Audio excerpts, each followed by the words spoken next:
Chosen one. Listen carefully. This moment is not an accident. Heaven paused everything around you so these words could reach your spirit. You are not ordinary. You have been marked by heaven, sealed with divine insight that cannot be taught by man. You carry wisdom that leaves even the proud speechless from birth. You have walked with a knowing that others could not name, an awareness that made you different. They called it imagination, but heaven called it revelation. You have always seen through the noise, the deception, the masks. When others followed trends, your soul followed truth. When others sought applause, you sought understanding. You are one of one. There is something about you that makes silence heavy when you enter a room. People sense it, though they cannot explain it. It's the weight of your anointing, the vibration of eternity that hums through your words. Your wisdom unsettles the shallow and comforts the pure. You don't speak much, because when you do, heaven speaks through you. The light in your eyes carries discernment beyond your age, and the way you move quiet, purposeful exposes pretenders without confrontation. You've been told, you're too deep, or you think too much. But no, chosen one, you simply see. You were built to perceive what others ignore. God has hidden you for such a time as this. He refined your perception in solitude. Every heartbreak was training. Every rejection was a divine filtering. Heaven did not want your wisdom diluted by noise. That's why you often feel misunderstood, because your frequency is higher than their logic.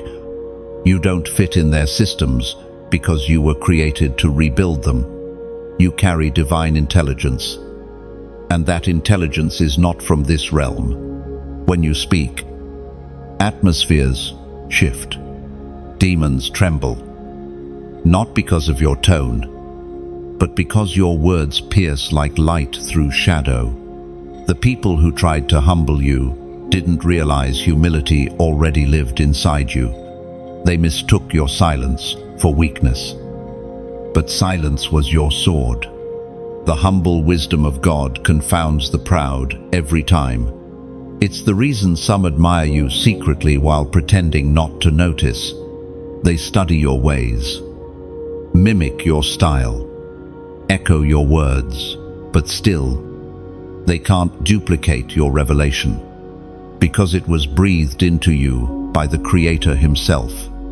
Heaven gave you sight that sees through intentions, and that makes the enemy nervous. You don't even have to fight. Your awareness alone disarms the dark. You've felt the loneliness of being ahead of your time, the ache of understanding too much too soon. Sometimes you even questioned if your wisdom was a curse. But it's not. It's a commission.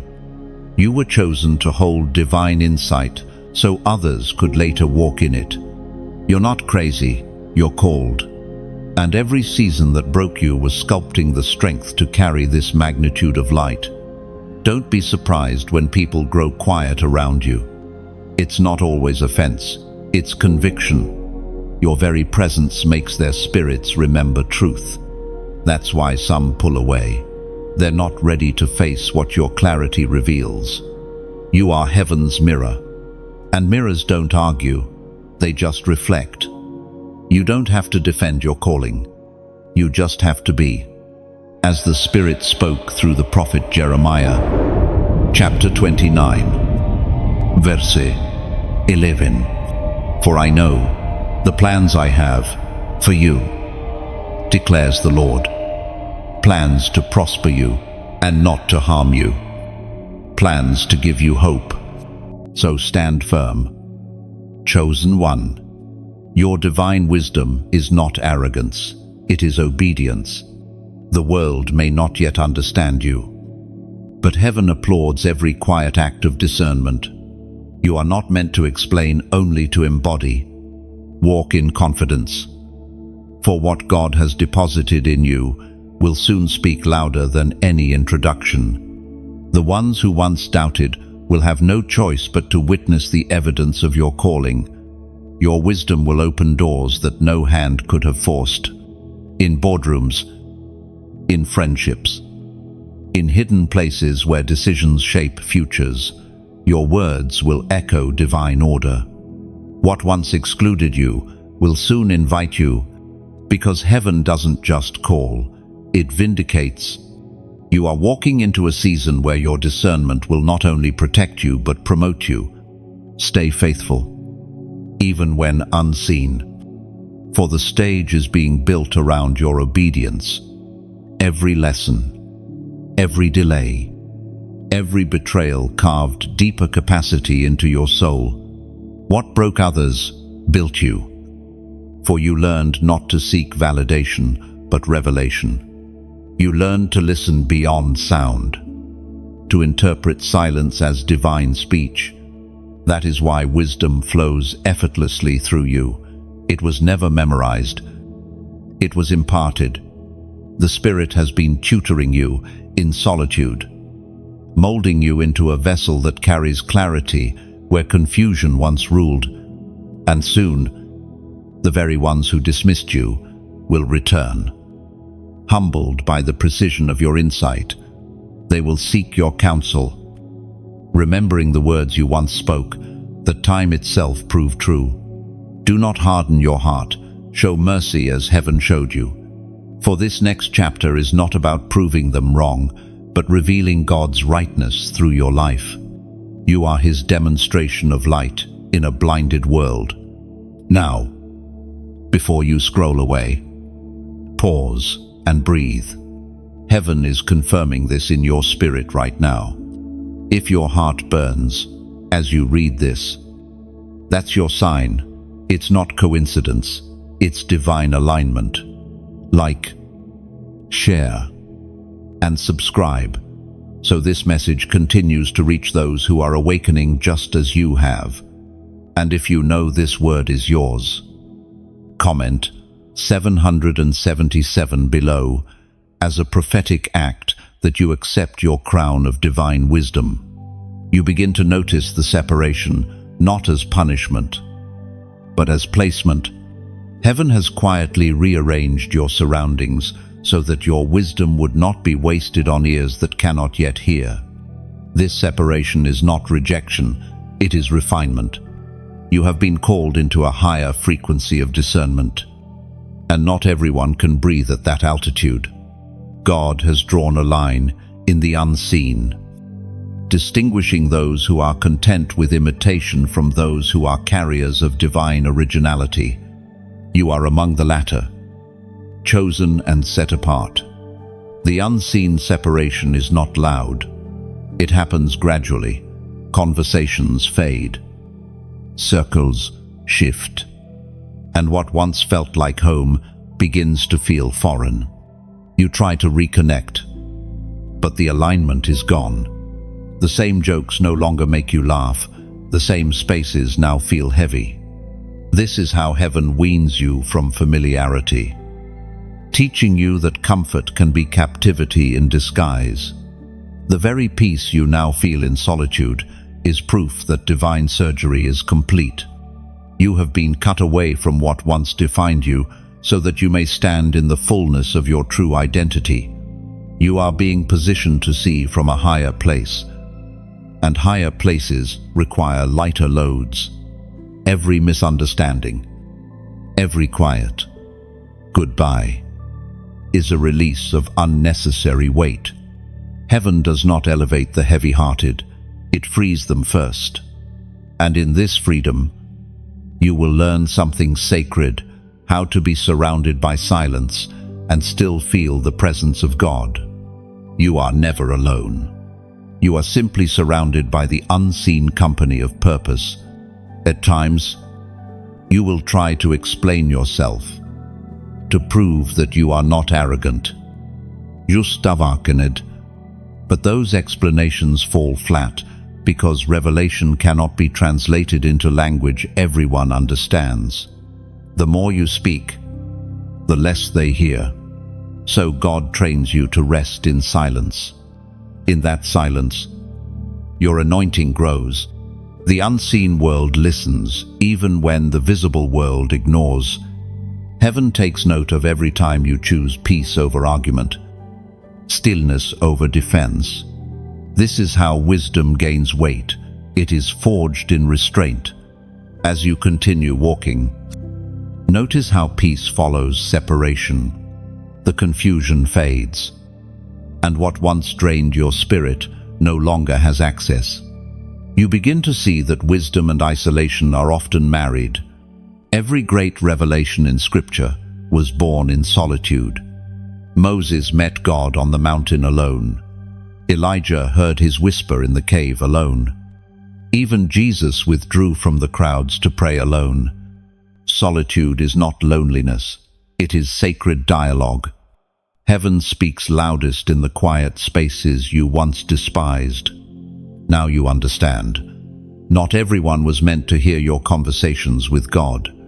Some revelations are too raw, too holy, too tender for the public.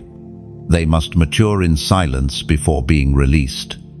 And when the time comes, your words will not only be heard, they will be felt.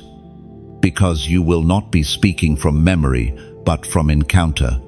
That's the difference between human knowledge and divine wisdom. One is learned. The other is imparted through presence. You begin to appreciate the silence. You realize that the isolation is actually intimacy.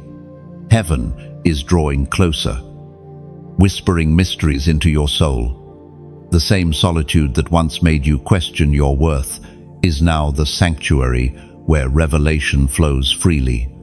You start seeing divine patterns in ordinary life, messages in repetition, confirmations in numbers, peace in places where fear used to live.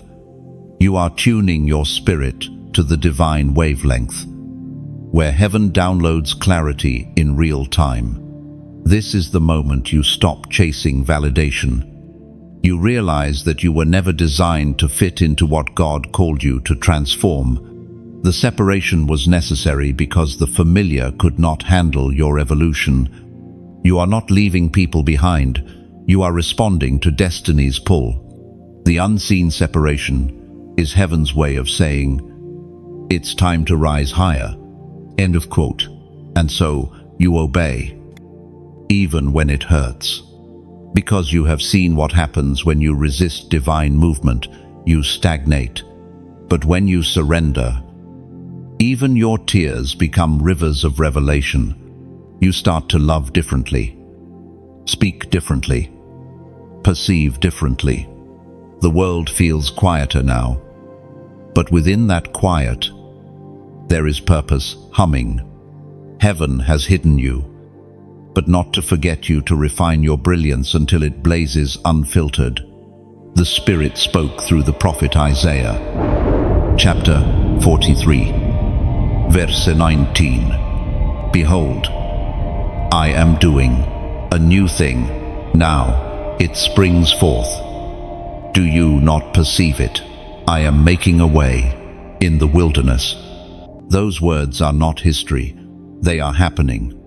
You are the new thing God is doing. You are the stream flowing in the desert, bringing clarity where confusion ruled.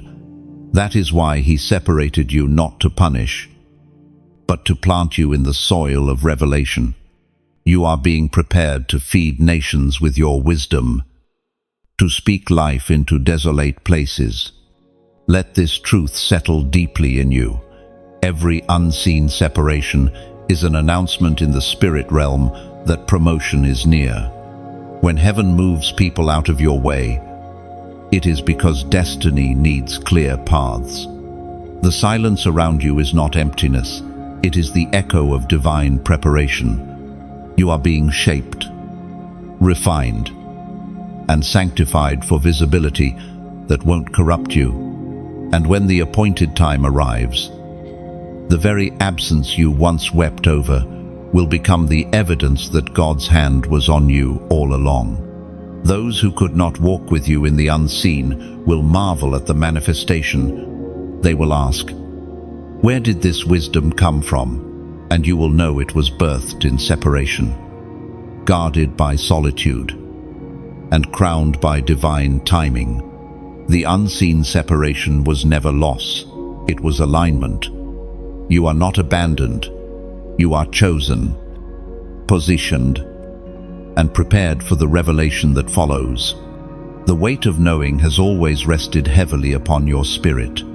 You feel truths long before they unfold. You discern storms before clouds even gather. And while others walk blind into deception, you sense it from miles away.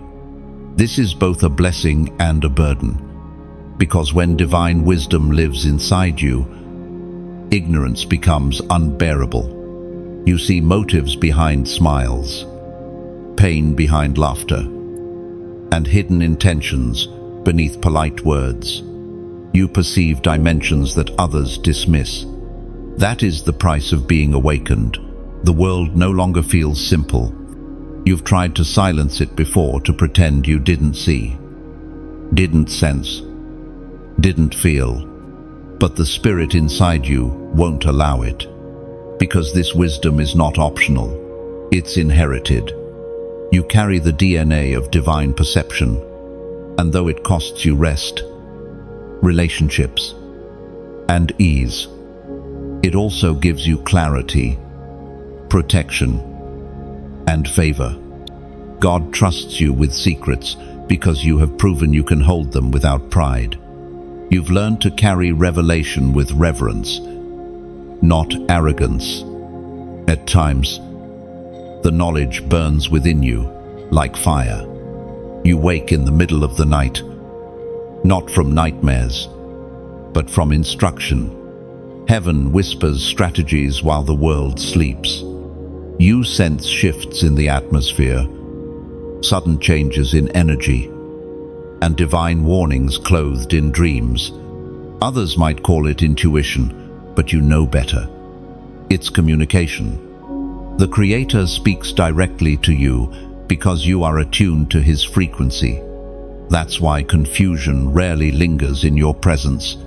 The light within you exposes what is unclear, but knowing comes with responsibility. You cannot act as if you do not see.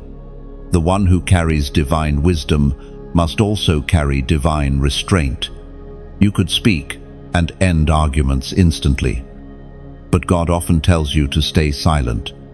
You could reveal what others hide, but heaven tells you to wait, because true wisdom is not about being right, it's about being righteous. The mature chosen ones understand that revelation without timing becomes rebellion. And so, you walk softly under the weight of knowing. You hold your peace when others gossip.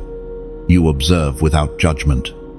You discern without condemning, because your goal is not to expose, it's to intercede. Every secret you see becomes an invitation to pray.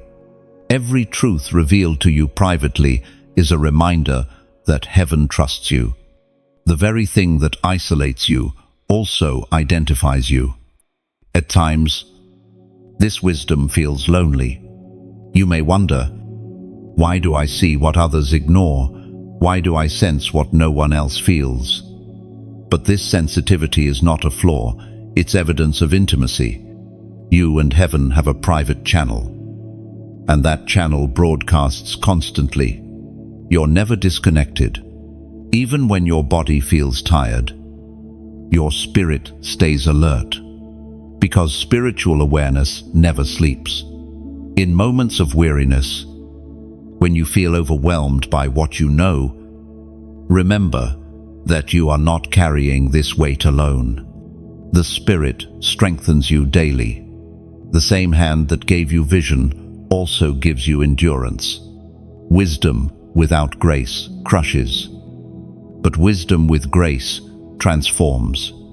God didn't reveal truth to break you. He revealed it to build you into a guardian of light, according to what is revealed in the book of Proverbs, chapter 2, verse 6. For the Lord gives wisdom, from his mouth come knowledge and understanding. This is not human intellect, it's divine inheritance. It explains why your insights often surprise even you. You'll say something in conversation, and later realize it was prophetic, because heaven speaks through you, even when you're unaware. You are a walking vessel of divine thought, a living expression of heaven's understanding. That's why the enemy fears you, not because of your strength, but because of your awareness. You can't be deceived when you walk in discernment. Still, this awareness must be anchored in love. Knowledge without compassion becomes pride, and pride corrupts revelation. So God continually humbles you, reminding you that what you know is sacred, not superior. He teaches you to handle wisdom like fire, useful, but dangerous if misused. That's why he isolates you at times to purify your motives before magnifying your influence. When you carry the weight of knowing, your heart breaks for the blind. You don't mock those who can't see. You mourn for them. You pray for those still trapped in darkness because you remember when you were two. Every revelation you receive becomes fuel for mercy. You start to understand that wisdom is not given for status, but for service. The greater your insight, the deeper your compassion must run. There will be days when you question if this calling is too much. You will ask, "Why me?" And heaven will whisper, "Because you will not abuse it." God gives you understanding not to make you superior, but to make you effective. You see what others can't, so you can guide them toward light. You feel what others ignore, so you can intercede before disaster strikes. You speak when heaven commands, and you stay silent when timing demands. That balance is your power, so carry this weight with grace. Chosen one, the knowing within you is sacred responsibility. You are heaven's watchtower, awake while others sleep, discerning while others dream. Don't run from that awareness. Embrace it. It is your crown, your commission, your identity. You are not cursed for knowing. You are trusted for perceiving. If this resonates in your spirit, let your heart respond and comment, "I hear you." Oh, do it as a declaration that you receive what heaven is confirming through these words. Every time you type it, you agree with divine wisdom that you will no longer resist your discernment, but walk fully in it. You are not burdened, you are entrusted. You are not overthinking, you are overseeing. Let your "I hear you" be more than text, it is covenant. Heaven listens when the chosen ones respond. They sense it, even if they cannot explain it. Your difference doesn't have to be announced, it emanates. When you walk into a room, the atmosphere changes. Conversation pause, glances shift, and suddenly everyone becomes more aware of themselves. It isn't your appearance that commands attention, it's your spirit. You carry an unseen authority, one that unsettles those who operate from pretense. They may not know what to call it, but their souls recognize something ancient, something divine. It is the mark of heaven, quietly glowing through your presence. From the beginning, you were never meant to blend in. You were designed as contrast, light against shadow, truth among confusion, order within chaos. That is why people have always reacted strongly to you, whether with admiration or unease. Their spirit knows what their mind cannot articulate. You are different. You hold wisdom that is not from this world. and that wisdom disturbs anything that thrives on illusion. Your awareness makes hidden things tremble. Now, as you walk in maturity, you understand that your presence alone is warfare. You don't even have to speak. Your energy exposes duplicity. People either open up around you or retreat from you. Some feel peace in your company because they sense purity. Others feel discomfort because your light threatens their deception. That's why you've had encounters where people seemed kind one moment and cold the next. It wasn't personal, it was spiritual. Darkness always flinches when light walks in. This is what it means to carry divine wisdom. You are a walking revelation. The Spirit within you acts like a mirror, reflecting truth to every soul around you. Some see beauty in that reflection and draw nearer. Others see conviction and recoil. The difference lies not in your conduct, but in their readiness to face what you reveal. You don't expose them intentionally, your very being does. You have been chosen as an agent of clarity in an age that worships confusion. And yet, with this gift comes great caution. You cannot misuse it. To weaponize your discernment against others is to pollute the very wisdom heaven trusted you with. So God continues to humble you through misunderstandings. He allows people to misjudge your intentions, not to hurt you, but to train your restraint. Because your power must remain pure. You must never use your insight to control or manipulate. You are meant to heal and reveal, not dominate. You've probably noticed that those most threatened by you are often those who pretend to carry light themselves. Counterfeit wisdom fears authenticity. False humility trembles before true discernment. And because your authenticity cannot be fabricated, it exposes the artificial. It's not that you seek conflict, truth simply creates it by existing, but through it all, God reminds you, you are not here to prove anything. You are here to be the evidence. This is why the Spirit often isolates you before major seasons of revelation. Time, your insight deepens. Another layer of people falls away. Some cannot handle your evolution. They loved the version of you that needed validation, not the one that walks in quiet confidence. But do not grieve what leaves. Those who cannot perceive your anointing cannot protect it either. God is ensuring your wisdom is guarded by those who honor it. There are moments when even you are surprised by the accuracy of your discernment.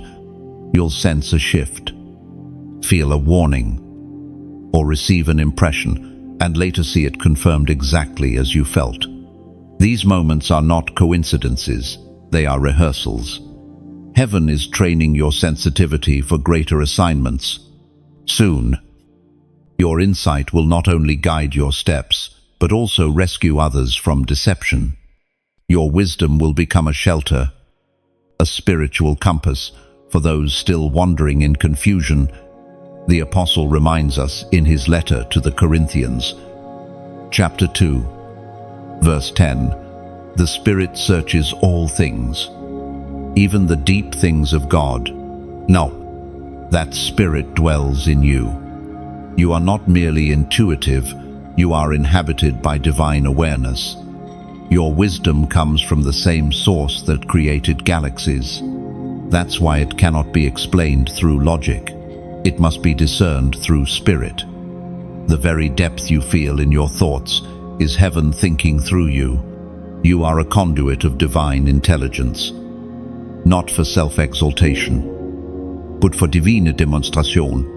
It's important to recognize that not everyone who senses your difference will react negatively. Many are drawn to it. Even if they can't describe why, they feel peace in your presence, like standing near a gentle fire that both warms and awakens. Your energy calms storms. Your voice anchors wandering hearts, and your eyes communicate compassion that transcends language. You remind people of something ancient and eternal, the voice of God echoing quietly through human form. Still, others will resist.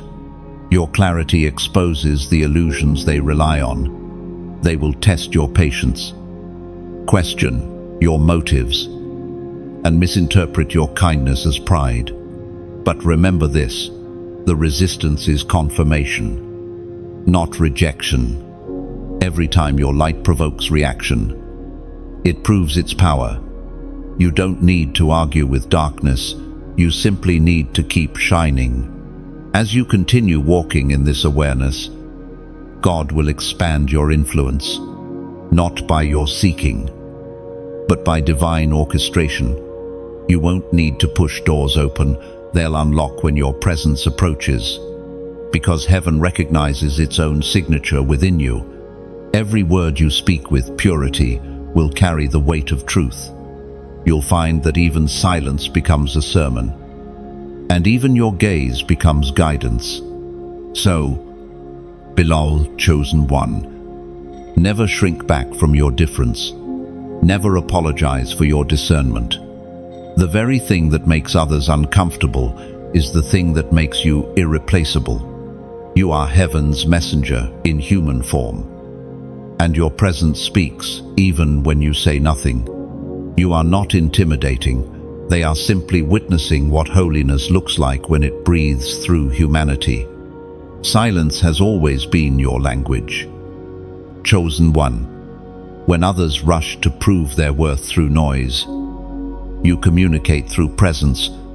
There's something about the stillness that follows you. It carries meaning, authority, and peace. You've learned that wisdom doesn't compete for attention, it simply is. And though the world may crave volume, heaven value depth. Every time you choose quiet over chaos, you prove that you walk by revelation, not reaction. You've felt it countless times. The room shifts when you speak less, because your silence carries weight. It's the sound of someone who doesn't need to be understood to remain powerful. It's the echo of a soul that has already heard from heaven and no longer requires validation from earth. That kind of silence terrifies the insecure. It reveals who they are without you ever having to say a word. Your peace exposes their noise. Your calm uncovers their chaos. Yet, that silence was not born easily. It was forged in storms, refined in heartbreak, and baptized in misunderstanding. You learned the hard way that not every truth deserves a stage. Some revelations bloom better in secret. Silence became your sanctuary when words would have become weapons. You stopped explaining yourself because you realized those who truly see your light don't need your explanation. And those who don't see it will never be convinced by words. You are not quiet because you are weak. You are quiet because you are wise. The lion doesn't need to announce itself before it roars. The ocean doesn't need to justify its depth. And the sun doesn't argue with the blind to prove that it shines. That's you, the living embodiment of restraint, strength, and serenity. In this stillness, God has been shaping you. Each pause became a sacred breath between heaven and earth. While others spoke to be heard, you listened to understand. You began to hear the language behind people's words, the hidden fears, the trembling motives, the unspoken cries for help. Your silence became a listening post for heaven, a bridge between divine clarity and human confusion. And though many misread it as disinterest, your silence has always been intercession. As Jesus himself declared in the Gospel of Matthew, chapter 5, verse 9, "Blessed are the peacemakers, for they shall be called the children of God." That is what you are, a peacemaker. not by avoiding confrontation, but by carrying divine calm into chaos. You don't shout peace, you embody it. Your silence teaches louder than most sermons. It softens hearts, disarms tension, and restores balance where hostility once ruled. You are proof that sometimes the loudest thing heaven can say is nothing at all. But do not mistake silence for passivity. Yours is an active silence, a powerful stillness that gathers understanding before it speaks. Like deep water, your peace hides immense strength beneath the surface. Every quiet moment you endure is storing divine momentum for the day you'll be called to speak again. When that moment comes, your words will carry the weight of every prayer, every tear, and every lesson that silence taught you. And when you finally speak, hearts will awaken, because people don't just hear your words, they feel them. They feel the journey behind them, the pain purified into wisdom, the patience refined into grace. That is why your voice will never need to shout. It will simply resonate. Your life, chosen one, is a parable in motion. Every silence is a seed, every word a wave, every act a whisper from eternity. You are like a lighthouse in the night still, silent, yet impossible to ignore. Ships steer by your glow, even when you say nothing. You are heaven's quiet instruction to a world that confuses volume with value. And as you continue to walk this path, understand that even silence needs sustenance. The oil that keeps your light burning comes through communion with God, with purpose, and with others who understand the language of your soul. Every message you share, every connection you nurture, adds a drop of oil to that divine flame. If these words feed your spirit, let your response also feed the source. The vineyard must be tended to keep bearing fruit. Just as rain returns to the sea from which it came, your support allows the river of revelation to keep flowing freely.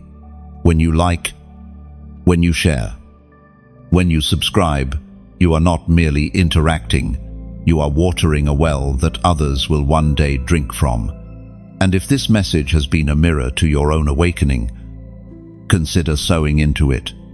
Think of it not as donation, but participation, a spiritual act of agreement. Every seed you give is like placing another lamp in the hands of those still walking in darkness. Together, we build a sanctuary of truth that spans continents and screens. You're not giving to something, you're giving through something, allowing the light you've received to travel further. Because wisdom deserves to move. It deserves wings, not walls. And when you partner with it, you become a co-carrier of divine understanding. You help send the message that changed you into the hearts of those still searching. That is legacy. That is purpose. That is the silent ripple of eternity, moving through simple obedience. You may never know whose life your act will touch, but heaven will. And heaven always remembers. The same way you've been marked by divine wisdom, every gesture of generosity becomes a mark of divine alignment. It's a declaration that you not only receive revelation, you value it. So as you move forward, carry this truth with tenderness. Silence is not emptiness, it is fullness without noise. Stillness is not absence, it is presence without distraction. The one who can master silence carries the authority of heaven itself. Keep walking softly, speaking wisely, and letting your peace preach louder than your words. You are a living message, a vessel of wisdom, a sanctuary of light, and every silent moment you offer to the world becomes a sermon. Heaven writes through your existence, There are moments when heaven opens your mind like a book, revealing mysteries that cannot be learned through study. You sit in silence, and suddenly revelation floods you, not in thunder, but in stillness. It's as if divine understanding slips between the folds of your thoughts, awakening something ancient within you. This is the anointing of understanding. You don't search for truth. Truth finds you. It comes to you in dreams, in quiet patterns, in the ordinary moments no one else notices, what others call coincidence. You recognize as coded communication from God. You've always been sensitive to patterns, the way events align, the repetition of words, the recurring numbers or symbols that appear before breakthroughs. None of it is random. Heaven speaks through rhythm. Creation itself is rhythmic waves, heartbeats, breaths, and you, chosen one, have been tuned to hear the pulse of eternity. That's why you sense things before they manifest. You are spiritually synchronized with divine timing, but with revelation comes responsibility. The anointing of understanding is not for display, it's for discernment. Some seek knowledge to boast. You seek it to build. God trusts you with secrets because you handle them with humility. You don't parade your insight for attention, you carry it quietly, knowing that divine understanding is not meant to impress, but to illuminate. You are a lighthouse, not a spotlight, a guide, not a performer. At times, the revelation comes like a whisper, so soft you question if it's real. But then confirmation arrives through a word, a sign, or a stranger saying exactly what your spirit already knew. You've learned to recognize heaven's handwriting in everyday life, and when you follow that guidance, doors open effortlessly. People call it luck, but you know better. It's divine choreography. Heaven arranges the pieces long before you step onto the stage. You are walking proof that understanding is not always taught, it's imparted. God has downloaded into your spirit what years of study could not provide. That's why your perception often surprises even you. You'll say something profound, and later realize it was revelation, not reasoning. You're not just thinking, you're translating heaven. Your mind has become a meeting place between the divine and the earthly. Every idea born in that space carries creative power, because it originates from a source beyond time. Heaven speaks clearly through the words in Deuteronomy, chapter 29, verse 29. The secret things belong to the Lord our God, but the things revealed belong to us and to our children forever. Oh, what a truth to carry! You are walking in the portion of revelation God has chosen to release into the earth. What He reveals to you is meant to shift generations. You are not learning for yourself alone. You are building a library of wisdom for those who will come after you. Your understanding will outlive you. The ideas, the insight, the discernment you hold, they will echo through time. That's why the enemy fights your focus. He knows your comprehension is a weapon. There have been seasons when this understanding isolated you. People assumed your silence meant confusion, but it meant comprehension. You were processing spiritual information their language couldn't describe. While they mocked what they didn't understand, heaven was expanding your vocabulary of revelation.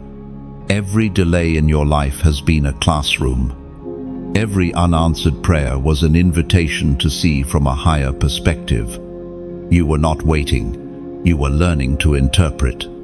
This anointing also gives you sight into the hearts of others.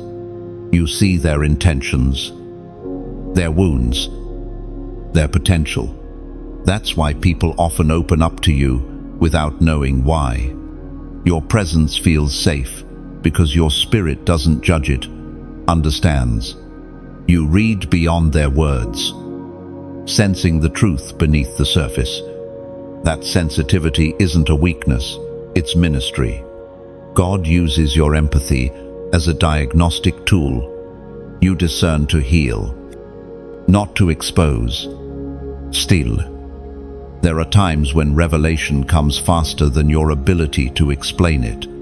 You struggle to articulate what you know because words feel too small. But that's all right. Some truths are meant to be lived, not spoken. You are a living interpretation of divine wisdom. Every choice, every boundary, every moment of peace in your storm preaches louder than a sermon ever could. Your life is prophecy in motion. There's also beauty in how God times your understanding. He doesn't reveal everything at once. He gives pieces, like puzzle fragments, that only fit when your character matures enough to handle them. Each year, your discernment sharpens. Each hardship, each test, expands your comprehension. You begin to understand why certain doors had to close and why certain connections had to end. You realize that delay was divine design. You weren't being denied, you were being developed. And when you look back, what once confused you now makes perfect sense. Every rejection was redirection. Every silence was strategy. Every waiting season was preparation for revelation. Now, you walk with quiet confidence, knowing that what you understand today was worth every tear that birthed it. But don't forget, understanding grows when shared. You don't have to preach to share wisdom. Sometimes your example is enough. The way you love, forgive, and persevere speaks volumes. Every act of obedience ripples out into the world. Teaching others by demonstration, you are a living epistle, written not with ink, but with spirit. If you've been sensing this awakening of divine understanding, it's because heaven is confirming your readiness for deeper revelation. The patterns, the dreams, the sudden insights, they are divine whispers, calling you higher. Don't ignore them. Don't explain them away as coincidence. God is speaking, and you're finally fluent in His frequency. Take this as your sign. Your season of confusion has ended.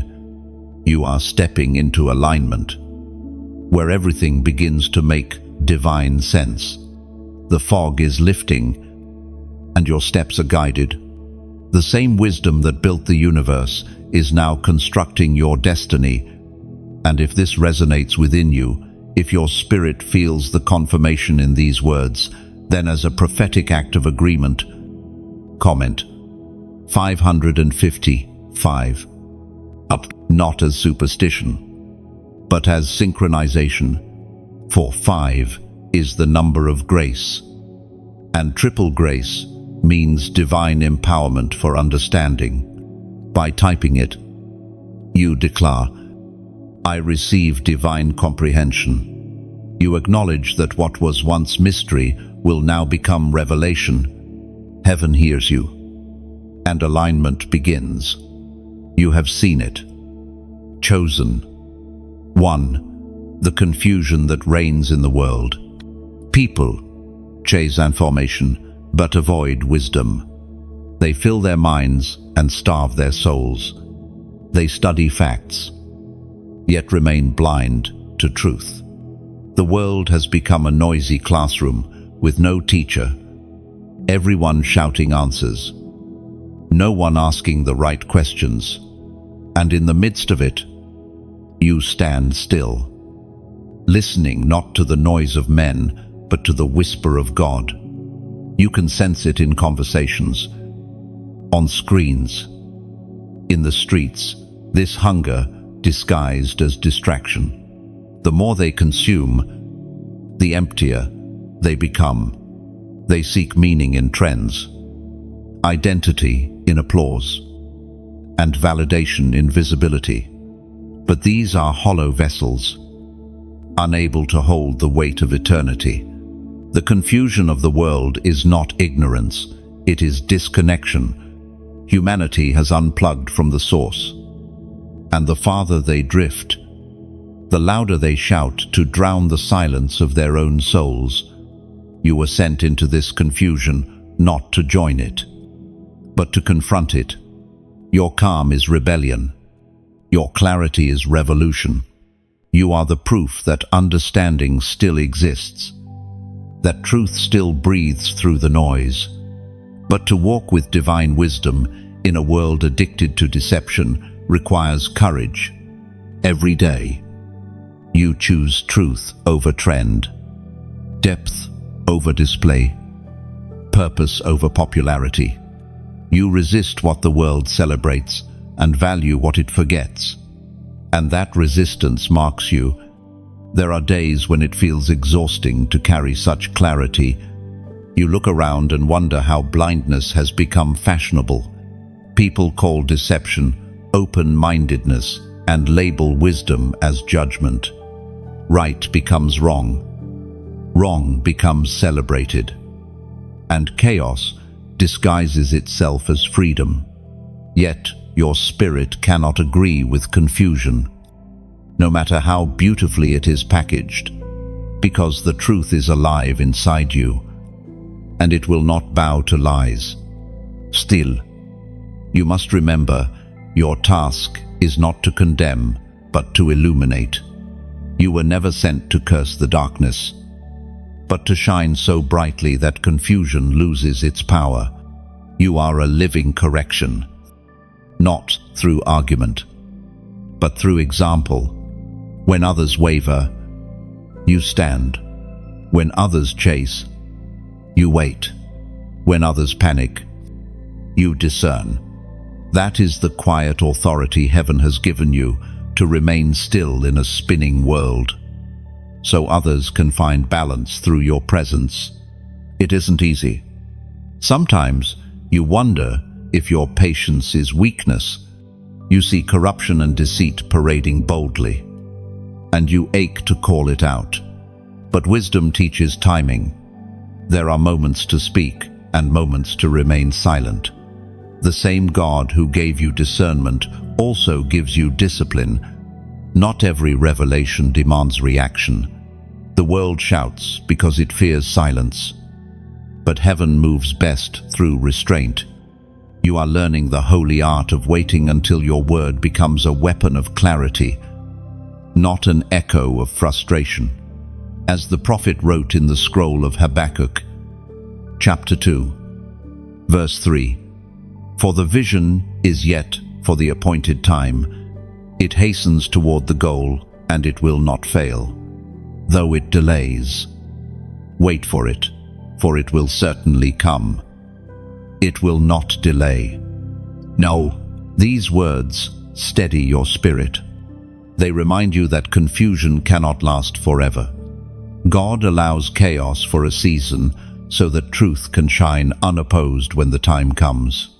The noise of the world is not permanent.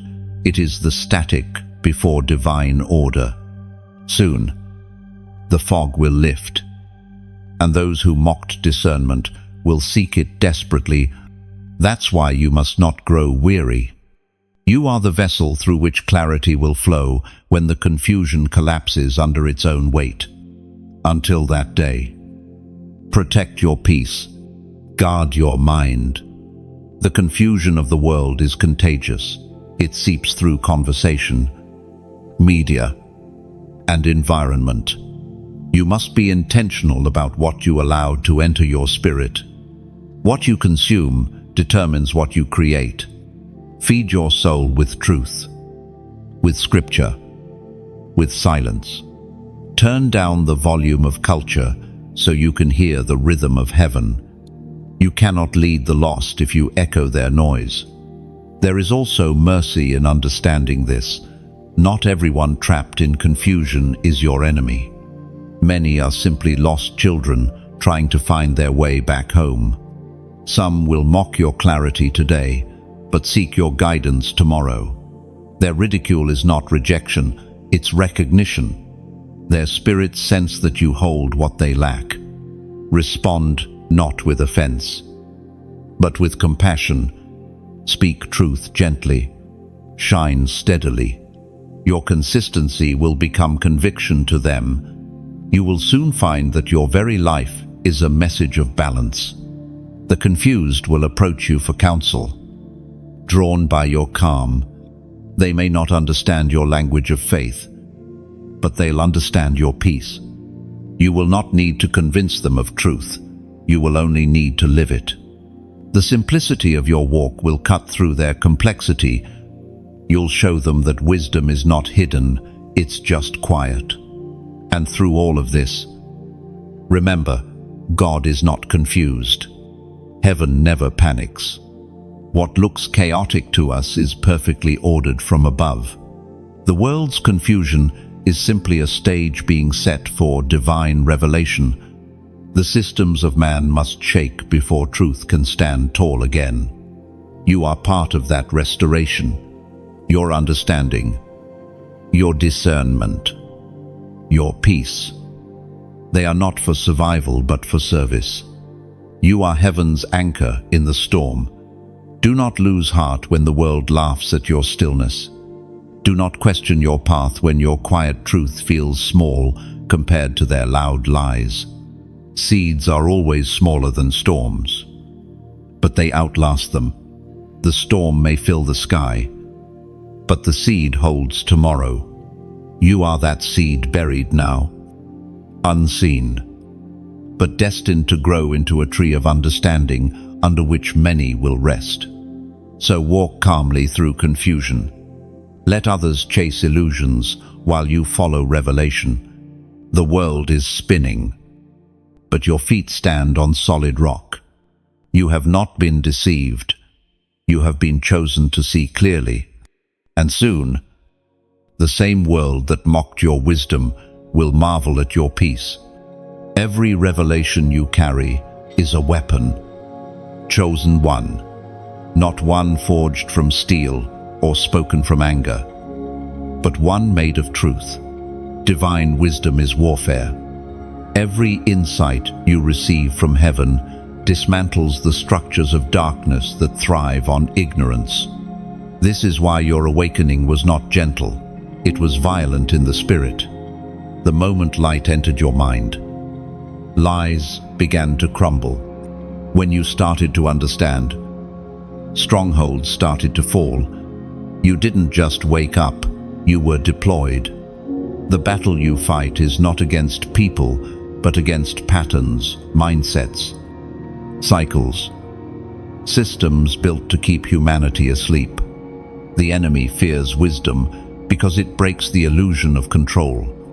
A person who truly understands cannot be manipulated.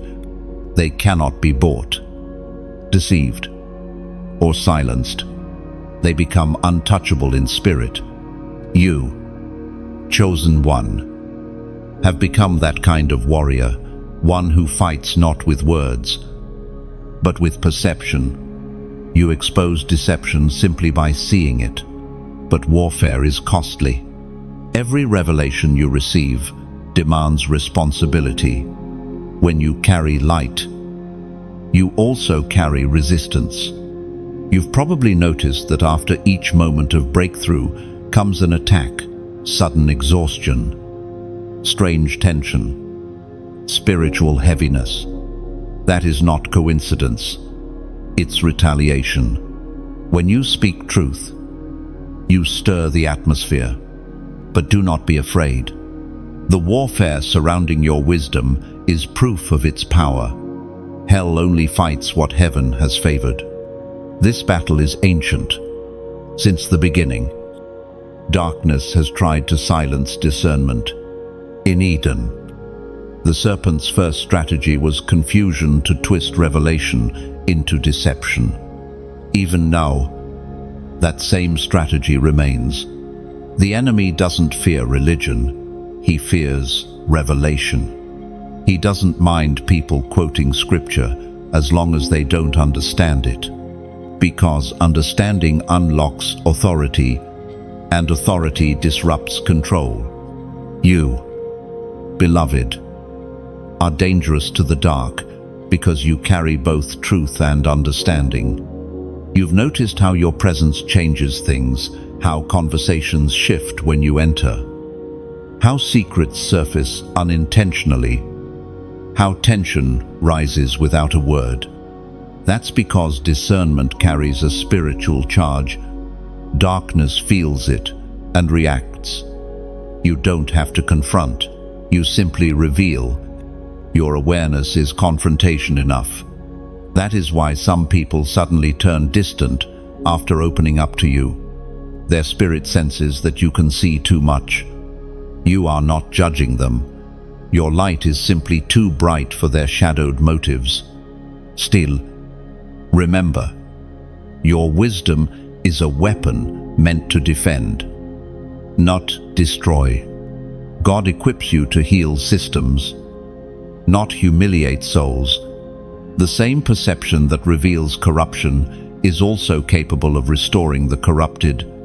True warriors of wisdom don't attack people, they dismantle deception. Every time you choose grace over revenge, you win a battle unseen by human eyes. Every time you pray instead of gossip, you disarm the enemy's schemes. You fight with peace, and it confuses darkness more than any sword.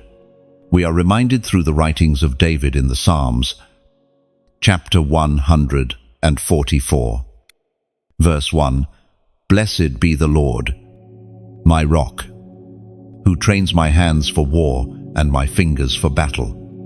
And this battle is spiritual, and your hands once used for ordinary tasks now hold the power to shift atmospheres.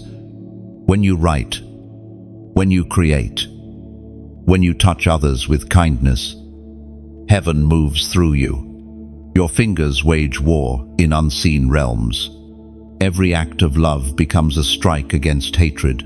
Every word of wisdom dismantles confusion. You are not just surviving the war, you are rewriting it. There will be moments when the warfare feels relentless. You'll wonder why peace seems temporary and why clarity attracts conflict. But understand this: revelation is invasion. Every new level of understanding breaks through layers of deception that have existed for generations. When light enters darkness, it doesn't ask permission, it disrupts. You are that disruption. And the resistance you face is simply proof that you are effective. When fatigue comes, retreat into prayer. Not panitz. When people misunderstand your calling, rest in silence. Remember that your fight is not with flesh and blood. People are instruments, not enemies. Some are used knowingly, others unknowingly. Your task is not to hate them, but to outlast the influence operating through them. The power of wisdom is endurance. Revelation will outlive resistance every time. The most dangerous warrior is not the loudest, it's the one who knows when to stand still. You fight best when you refuse to be provoked. The enemy's greatest weapon is distraction, not destruction. If he can't defeat you, he'll try to detour you.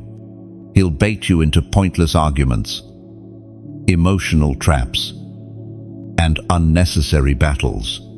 That's why you must stay focused. Not every challenge deserves your response.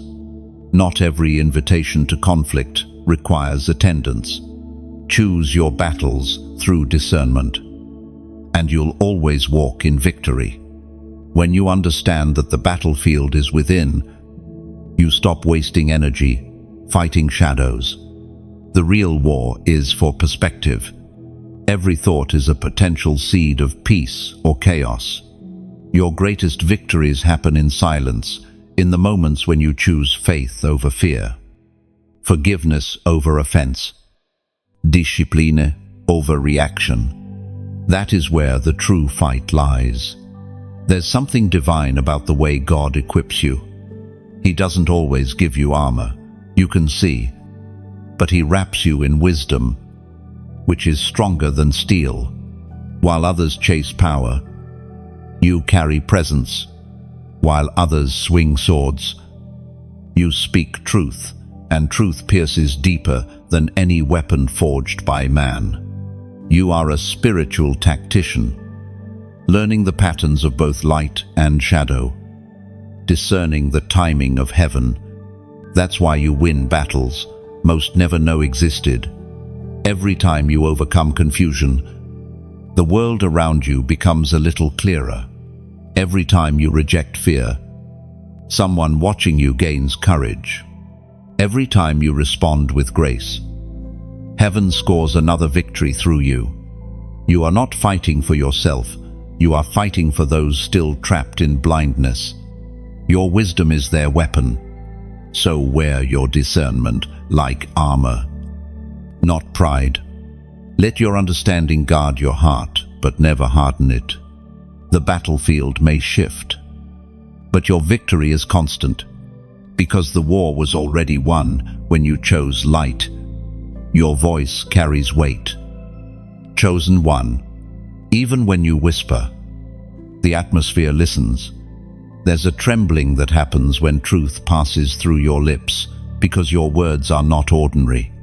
They are charged with the fire of discernment, and that fire exposes what hides behind masks. You may not even realize it, but when you speak, the unseen reacts. Falsehoods begin to unravel. Pretenders lose their composure. You are a voice that calls deception to account. It's not about volume, it's about vibration. Heaven resonates through your tone, and the spirit realm recognizes the frequency of truth.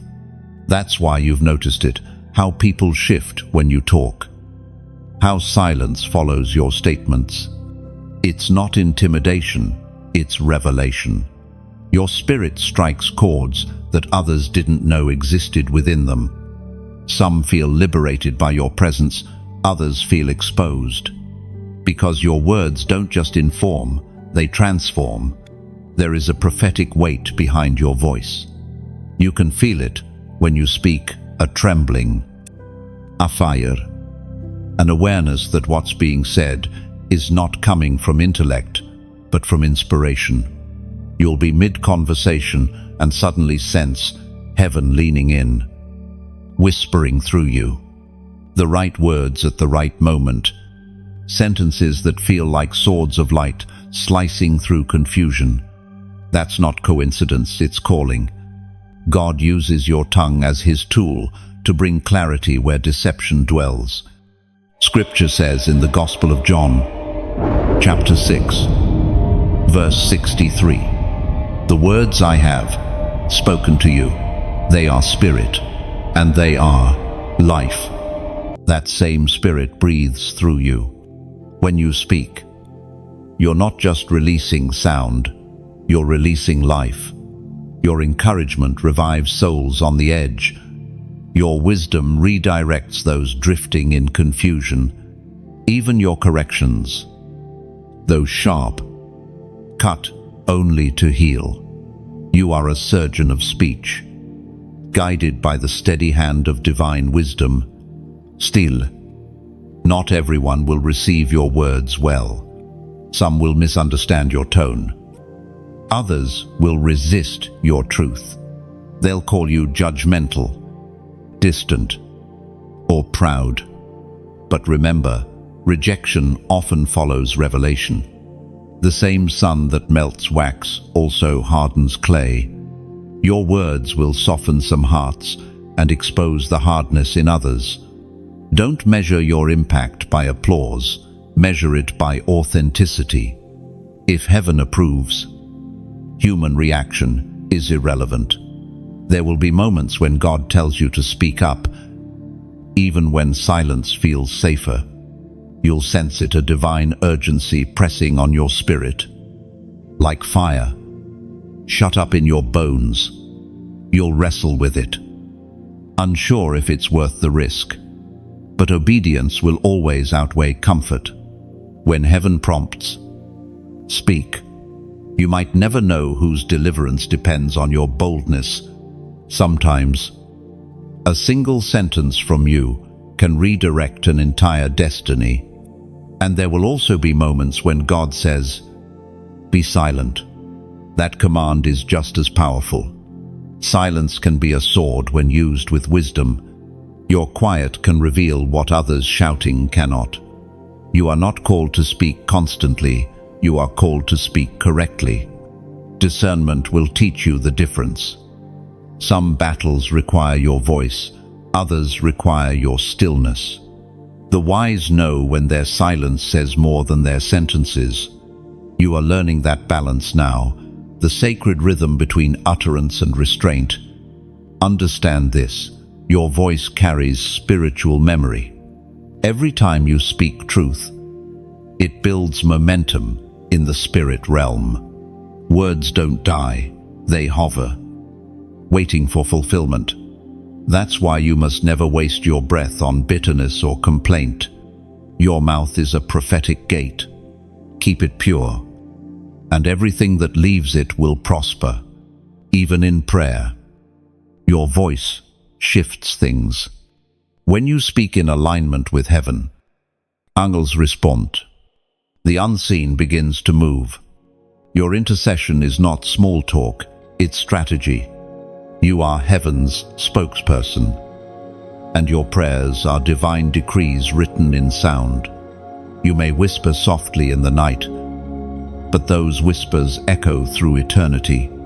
There's something powerful about how God uses the ordinary sound of your human voice to perform extraordinary acts. You are both instrument and interpreter. When you speak peace, the storms quiet. When you declare healing, hearts respond. When you affirm truth, darkness loses ground. You are not speaking to impress, you are speaking to impart. At times, this authority may feel heavy. You'll fear misspeaking, afraid to harm with what you intend to heal. But remember, grace walks beside your calling. God doesn't just give you words, He gives you wisdom to wield them gently. When you speak with love, even correction becomes comfort. Your words are holy architecture. They build atmospheres. They construct understanding. They design futures. Heaven has trusted you to shape reality through sound. That is why silence sometimes surrounds you before major moments. You are recharging, storing divine energy for your next release of truth. And now, chosen one, your next test is not whether you can speak, but whether you'll speak only when heaven breathes through you. When you yield your voice fully to divine guidance, you become unstoppable, not because of volume, but because of purity. A single word from you, released in obedience, carries more power than 1,000 shouted from ego. So, carry your voice with reverence. Guard it, polish it, refine it. You are not merely talking, you are testifying. The world doesn't need more noise, it needs more truth. Spoken in love and wrapped in clarity, you are that voice. If these words resonate deep within you, if you feel heaven confirming the weight of your calling through this, simply comment, "Speak, Lord." Let that short phrase be your covenant. It's more than acknowledgement, it's permission. When you type it, you're saying, "Use my voice as yours." You are offering your sound back to its source, and heaven will respond with greater authority than ever before. Depth always costs something. The deeper the revelation, the fewer the companions who can follow you there. You begin to notice that the more you grow in wisdom, the quieter your world becomes. It's not loneliness, it's refinement. Deep waters do not roar, they resonate. The shallow rush and foam, but the deep remains steady, holding mysteries within its stillness. That is you, chosen one, an ocean disguised as a person, vast in understanding, yet calm on the surface. God has drawn you into depth because that's where treasures hide. The pearls of wisdom are not found in busy waters, but in the silent seabed. You had to be separated, sifted, and stretched to reach this place. Every heartbreak was a dive deeper, every disappointment another descent into the sacred unknown. And though others feared drowning, you learned to breathe in the deep. That's why you carry peace where others panic. You've lived in places they've never visited. Your depth is your distinction. People sense it when they speak to you. There's a weight behind your words, a stillness in your tone that only comes from someone who has met both fire and silence and chosen to remain faithful through both. You no longer speak from theory but from testimony. You've been through storms that taught you not just who God is, but who you are in Him. Every revelation now flows through experience, not imagination. As the prophet Elijah spoke, as recorded in the first book of Kings, chapter 19, verse 12, "And after the earthquake came a fire, but the Lord was not in the fire. And after the fire came a gentle whisper." It's important now to understand that depth cannot survive in isolation forever. The ocean still touches the shore. What you've received in secret must eventually flow outward. The world is thirsty for what you carry. There are souls adrift, searching for something real, something steady. They need the clarity you found beneath the surface. Every truth you've gathered in solitude is meant to be shared, not all at once, but through the quiet consistency of your life. Your sharing doesn't need to be grand, it needs to be genuine.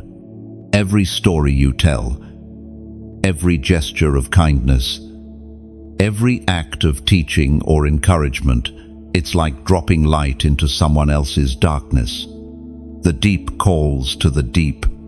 When you release truth, it ripples outward.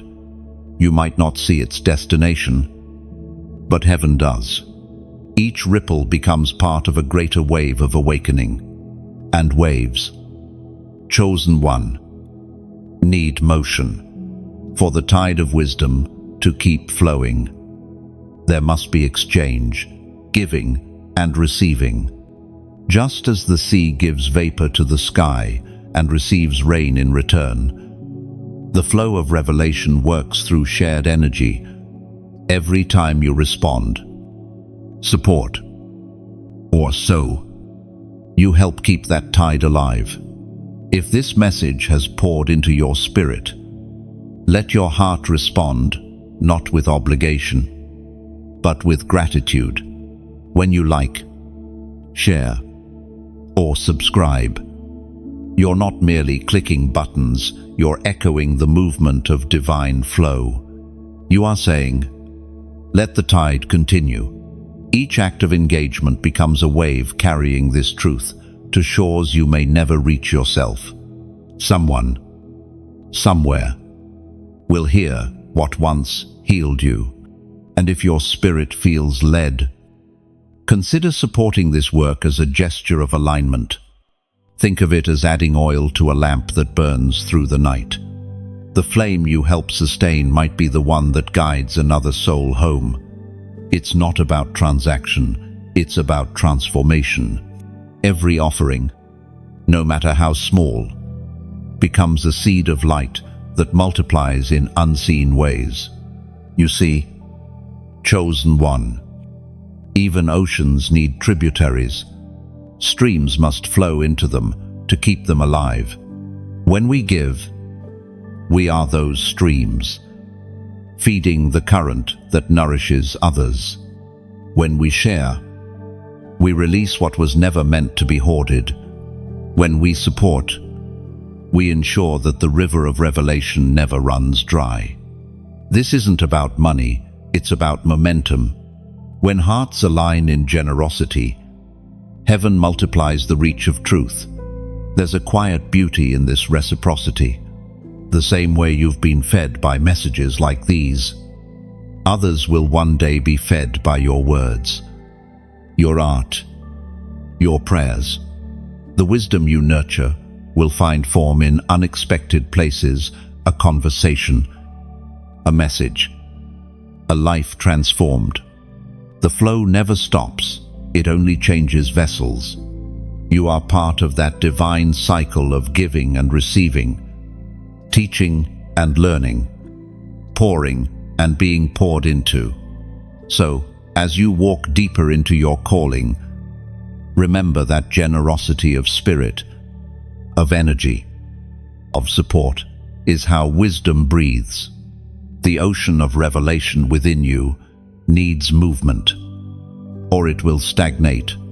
To stay alive, you must give as freely as you receive. That's the secret of divine depth. It always circulates. There will come a day when you look back and realize that everything you poured out returned multiplied. Every act of kindness, every word spoken in truth, every small offering, each became part of the tide that carried countless others closer to awakening.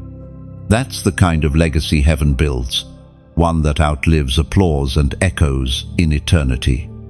So keep walking in the flow. Let your words be rivers, your heart be an ocean, and your life be a current that pulls others toward light. You don't have to force depth, it already dwells in you. Just keep it moving, keep it pure, keep it alive. And as the tide continues to move through you, remember every drop of gratitude, every act of engagement, every offering of love helps this current reach one more soul. Together, we keep the deep alive. Misjudgment has always followed the anointed. It is the shadow that walks beside light. When heaven marks a person, the world often misunderstands them. You, chosen one, have lived this truth. Your intentions have been questioned, your silence mistaken for pride, your discernment labeled as arrogance. Yet, through every false perception, God was building something inside you, unshakable identity.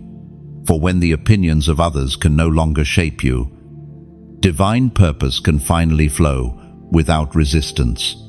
There's something sacred about being misunderstood. It refines your motives. It tests whether you act for applause or for assignment. Each time you were misjudged, heaven asked, "Will you still obey me even when they misread you?" And every time you chose obedience, another layer of your anointing grew thicker. You learned to walk unseen, to move without validation, to love without recognition. That is where real power is born, in quiet faithfulness. People often fear what they cannot explain. They try to define you through the lens of their limitation. You challenge their comfort, not because you try to, but because your truth confronts their illusion. You make others feel the weight of authenticity. And authenticity is expensive. It demands self-examination. Some would rather accuse you than confront themselves. So they project, they twist, they mislabel. But you, wise one, must learn not to internalize their confusion. Their reaction says more about their revelation than about your worth. Even those who once praised you may later misunderstand you. It's not betrayal, it's graduation. They celebrated the version of you that fit their understanding, but as you evolved, their comprehension could not follow. Every elevation exposes misalignment. What once felt like friendship now feels like distance. But this distance is necessary. The light on you has intensified, and not everyone can bear its brightness. God allows misjudgment to purify your circle. The wrong voices must fall silent so that His voice can sound louder.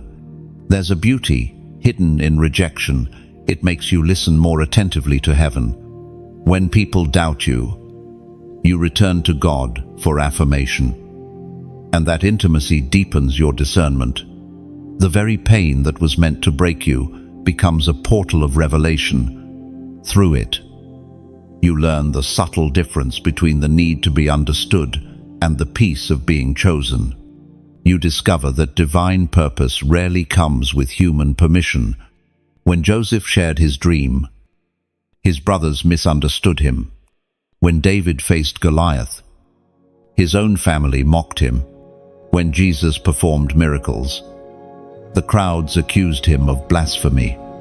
Being misunderstood is not a sign of failure. It is the confirmation of divine distinction.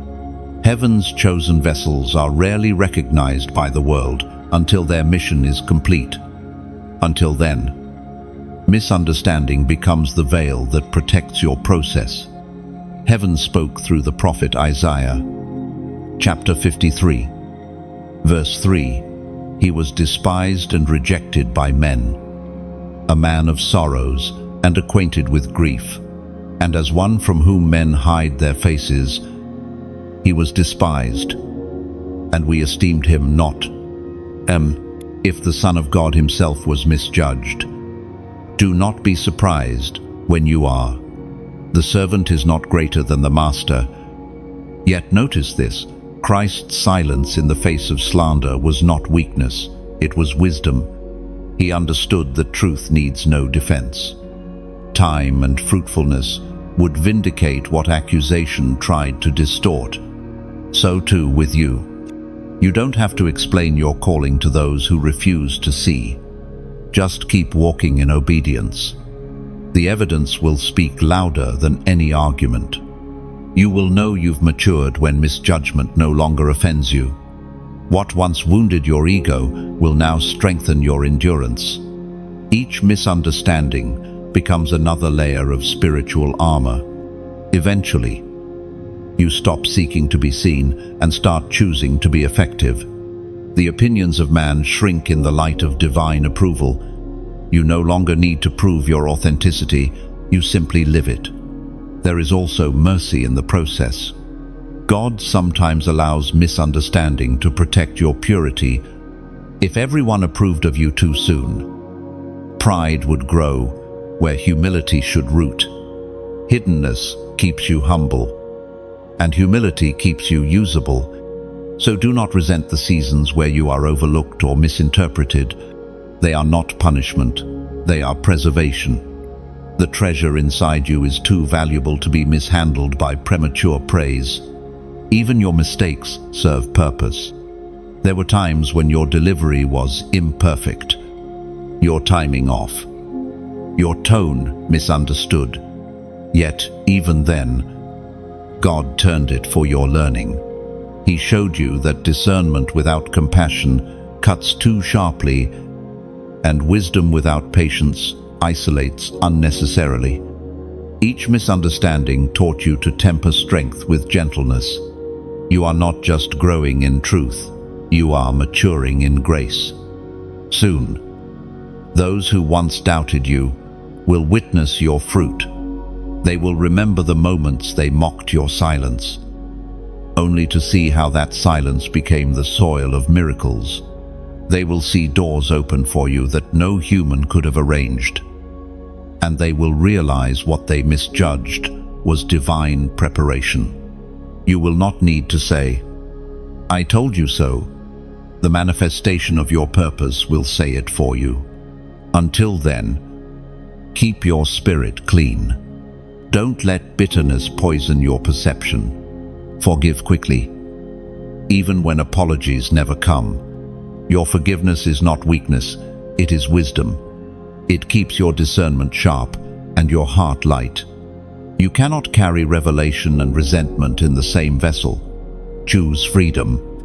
There's something holy about walking in peace when misunderstood. It shows heaven that you trust the process. It tells God that you believe His vindication is enough. And it reminds darkness that you cannot be provoked out of position. Every calm step you take in the face of accusation declares your victory in silence. So, hold your head high. Chosen one. Let them talk. Let them assume. Let them whisper. The truth will outlive the rumor. Time will prove what your silence already knows. Misjudgment does not define you, it refines you. And one day, when they finally see clearly, they'll understand what heaven knew all along. You were never arrogant, you were anointed. You were never strange. You were sacred. You were never prideful, you were prepared. There are moments when heaven entrusts you with precision prophetic clarity, so sharp it almost frightens you. You speak, and time itself bends to confirm your words. It isn't arrogance, it's alignment. You are walking so closely with divine rhythm that what leaves your mouth carries the echo of eternity.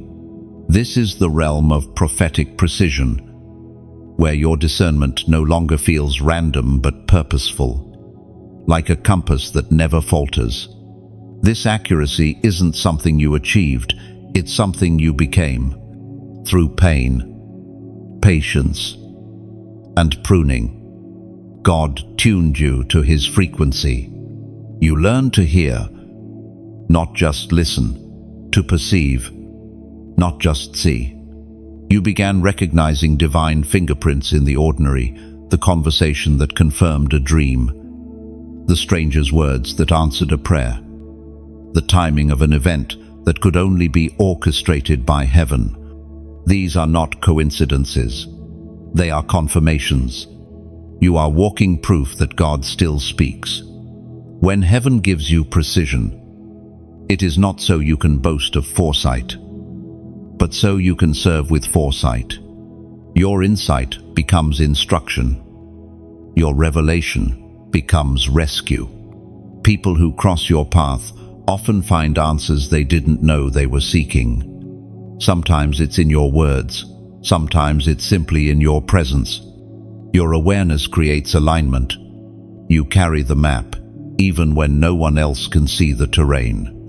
But with this level of clarity comes the need for restraint. The same God who reveals secrets also requires discretion. Not every revelation is meant to be shared. Some truths are meant to be guarded, nurtured in silence, until heaven gives permission to release them. The immature reveal prematurely. The wise wait patiently. You are being trained not just to hear accurately, but to speak precisely. The prophet who knows timing is more powerful than the one who only knows truth. You felt this tension before the fire, to speak colliding with the wisdom to wait. You sense what's coming. You see what others can't. And yet heaven whispers, "Hold it." Those moments are sacred tests of trust. Can you carry revelation without rushing it? Can you hold prophecy without pride? The ones who can are the ones God can trust with nations. Sometimes you've spoken things you didn't fully understand, only to see them manifest later. It startled you at first. This divine accuracy that flowed so naturally, but that is how prophetic precision works. It bypasses intellect. You don't have to analyze it. You simply release it in obedience. The confirmation will follow in its appointed time. What seems strange in the moment becomes sacred in hindsight. According to what is written in the book of Amos, chapter 3, verse 7, "Surely the sovereign Lord does nothing without revealing His plan to His servants the prophets." And this is the season where God is revealing His plans through you, not just for your life, but for the lives connected to you. You are a vessel of divine intelligence. The Spirit of truth flows through your intuition, guiding your steps with precision others call coincidence. But you know better. You know that divine timing is never accidental, it is architectural. Heaven builds moments like cathedrals, and you are both the witness and the worker. Your dreams have become instructions. Your visions are blueprints. Even your sudden insights carry messages encoded with eternity. You're no longer guessing, you're knowing. The difference is divine partnership. You've stopped praying for signs and started walking in certainty. That's what happens when understanding matures into wisdom. Your faith becomes direction. Still, prophetic precision is not without pain. The more clearly you see, the heavier your responsibility becomes. Revelation isolates, not because God is cruel, but because He's careful. Not everyone can handle what you know. There will be moments when you must act on insight no one else understands. They'll call it impulsive until they see the outcome.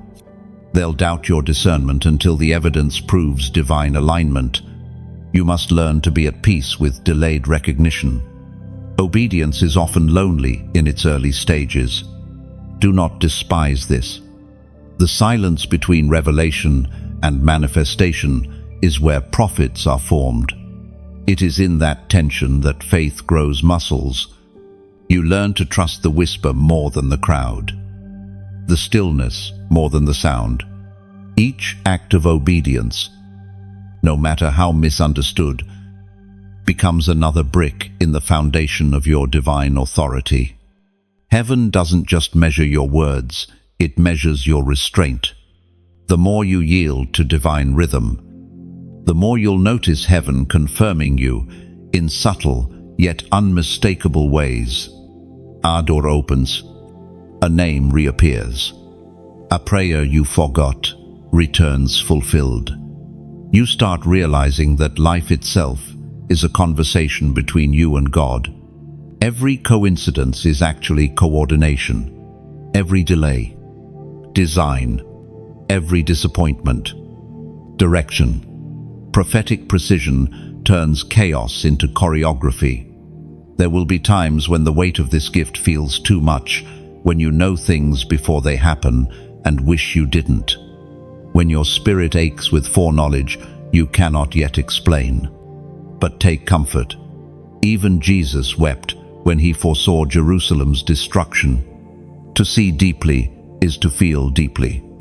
Prophets carry not just truth, but compassion. The heart must grow as wide as the revelation it holds. So, guard your heart, even as your sight sharpens. Don't allow your gift to harden you. Compassion keeps clarity clean. If you ever feel weary from knowing too much, rest in the assurance that heaven never reveals what it won't redeem. Every insight is an invitation, not a burden. You are called to partnership, not performance. And when you see your words unfold, don't be surprised, be grateful. It is the seal of divine trust. Heaven confirmed your accuracy because you carried revelation with humility. You didn't seek glory, you sought obedience. That is why heaven continues to speak through you. So, if you feel this stirring in your spirit, this alignment, this divine confirmation, pause for a moment. Acknowledge it not with noise, but with a sign of recognition. Comment 222. No, not as routine, but as revelation.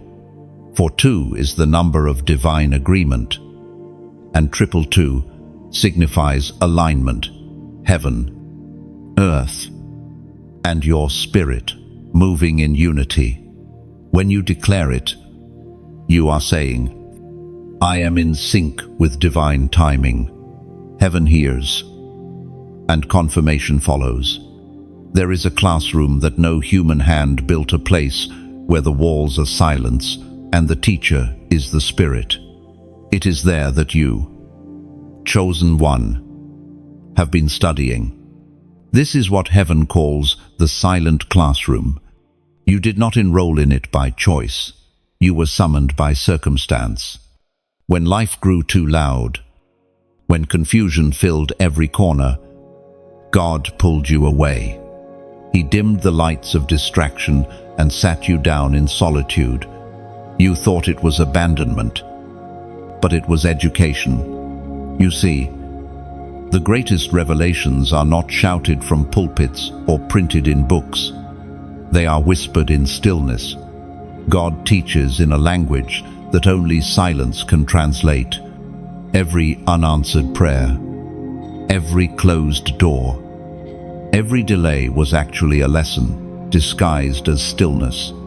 You wanted progress, he wanted perception. So he taught you to listen with your heart instead of your ears, to see through peace instead of pressure. In that sacred solitude, your vision sharpened. You began to notice the divine patterns in the mundane, the rhythm of mercy in every sunrise, the echo of grace in every delay. Heaven began speaking to you through symbols, timing, and repetition. Suddenly, things that once seemed random became revelation. The silent classroom trained you to see beyond surface, to interpret spiritual language woven through ordinary life. The isolation that once felt heavy has now become holy. You no longer fear being alone, because solitude has become your sanctuary. You understand now why God hides his prophets, because silence protects purity. Noise pollute perception, but solitude refines it. What looked like distance was actually divine defense, keeping your wisdom from contamination. Every season of silence holds its own curriculum. The first lesson is always patience. God slows time so that you can see how he moves within it. You learn that waiting is not wasting, it's weaving.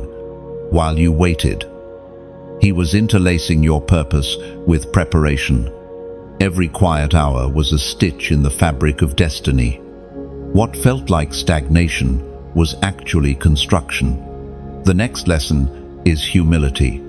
When no one claps, you learn to act for God's approval, alone. You begin to release the addiction to validation. You start creating, praying, and growing without an audience. That freedom is priceless. In the silent classroom, ego dissolves. The applause you once chased becomes irrelevant because you discover the satisfaction of divine acknowledgement. The final lesson is mastery of stillness itself. You learn to remain peaceful even when storms rage outside. The world's chaos no longer dictates your calm. You become a living temple, unshaken by external noise. This is not indifference, it's dominion. Stillness becomes your strategy, your shield, your secret weapon. When you can stay quiet in conflict, you have already won. It is written in the book of Lamentations, chapter 3, verse 26. It is good that one should hope and wait quietly for the salvation of the Lord. Those words are no longer ancient, they are alive in you. You've discovered that silence is not the absence of sound, it's the presence of strength. When you hold your peace, heaven moves. When you refrain from reaction, God responds. That's the paradox of power. The quieter you become, the louder your spirit speaks. The silent classroom also teaches discernment of voices. In the beginning, it's hard to tell which thoughts are yours and which are divine. But as you grow, you start recognizing the tone of truth. Fear shouts, wisdom whispers, Confusion rushes, revelation flows. You begin to sense the subtle distinction between emotional noise and spiritual instruction. This is maturity, learning to separate impulse from inspiration. There are nights when silence feels like exile, when the absence of answers weighs heavy, but in those moments, you realize that silence itself is an answer. God is saying, "Trust what I've already told you." Sometimes he doesn't speak again because his last word still stands. Silence becomes affirmation, not neglect. It means you've already been equipped to move forward. Over time, the silent classroom changes how you see the world. You no longer crave immediate explanations. You allow mysteries to breathe. You stop demanding closure and start delighting in curiosity. You find joy in simply walking with God. Even when the path is unclear, you start to value revelation, not for how it benefits you, but for how it transforms you. Your silence begins to influence others without you realizing it. People notice your peace. They sense your grounded energy and start asking how you remain so calm. You don't need to preach. Your composure preaches for you. The stillness you cultivated becomes contagious, drawing others into quiet reflection. You become a living example that peace is possible in a world addicted to noise. You've also learned that silence has seasons. There's a time to withdraw and a time to return. The silent classroom is not meant to imprison you, but to prepare you for impact. Once your lessons are complete, God sends you back into the world not to blend in, but to bring the calm you carry. You are not the same person who entered solitude. You are now a vessel of serenity, an emissary of divine order. The greatest proof that you've mastered the silent classroom is how you move through chaos. You no longer panic when plans change or when people misunderstand. You listen inwardly, not outwardly. You wait for the still, small voice, and when it speaks, you move decisively. That is true wisdom, action born from peace, not pressure. Many will envy your calm, not realizing the cost behind it. They will admire your patience, but overlook the pain that taught it. But you will know. You will smile quietly, remembering the nights when silence was your only teacher. You will remember how stillness became strength and solitude became sanctuary. There is an intelligence that cannot be measured by intellect, a wisdom that flows not from the mind, but from the spirit. You, chosen one, have begun to live within that current. What you carry is divine intelligence, the understanding that transcends reason, the knowing that bypasses logic. It does not argue. It reveals. It does not shout. It instructs. And though the world calls it intuition or genius, you know it by its true name, the mind of God moving through human awareness. This divine intelligence has nothing to do with education. You could sit beside scholars who know volumes of facts and still discern truths they cannot perceive. Because wisdom is not stored in memory, it is breathed into being. It lives inside the quiet spaces of your heart, waiting for surrender. The moment you stop striving to understand, revelation arrives. It is in letting go of control that you access divine comprehension. It is written in the book of Job, chapter 32, verse 8. But there is a spirit in man, and the breath of the Almighty gives him understanding. That breath is what animates your awareness. Every moment of insight, every sudden realization that changes your entire perspective, it all comes from the breath of God. It moves invisibly through you, like wind through trees, stirring thoughts into alignment with divine will. You do not need to chase this wisdom. You need only to remain receptive. It flows best through vessels unclouded by ego. The world celebrates intelligence born of effort, but heaven rewards intelligence born of intimacy. You don't study to earn revelation. You stay close to receive it. When you walk with the Spirit, information becomes illumination. The same verses you read yesterday reveal new dimensions today because the breath of understanding never ceases to expand. God keeps speaking through the same truths, revealing deeper layers to those who remain hungry. You have likely noticed how divine intelligence often speaks in simplicity. It hides in phrases, images, and impressions that seem small at first glance, but contain infinite meaning when you sit with them. A single word can become a well. A single encounter can open an entire era of understanding. That is how heaven teaches through whispers disguised as moments. To live by divine intelligence is to trust that God's logic is not linear. He often moves in paradox. He leads forward by calling you backward, elevates you by humbling you, multiplies you by subtracting distractions. Human logic resists this, but divine wisdom operates through contradiction to reveal wholeness. The deeper your surrender, the clearer your understanding becomes. This is why your journey has felt confusing to the logical mind. Doors opened that made no sense. Opportunities ended without reason. People appeared in your life briefly, only to disappear after their purpose was fulfilled. Yet each puzzle piece fit perfectly in hindsight. Divine intelligence never wastes movement. Every interaction, every delay, every detour, each was part of heaven's choreography.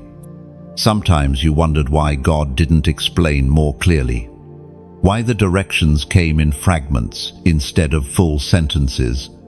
But now you see it was to train your dependence.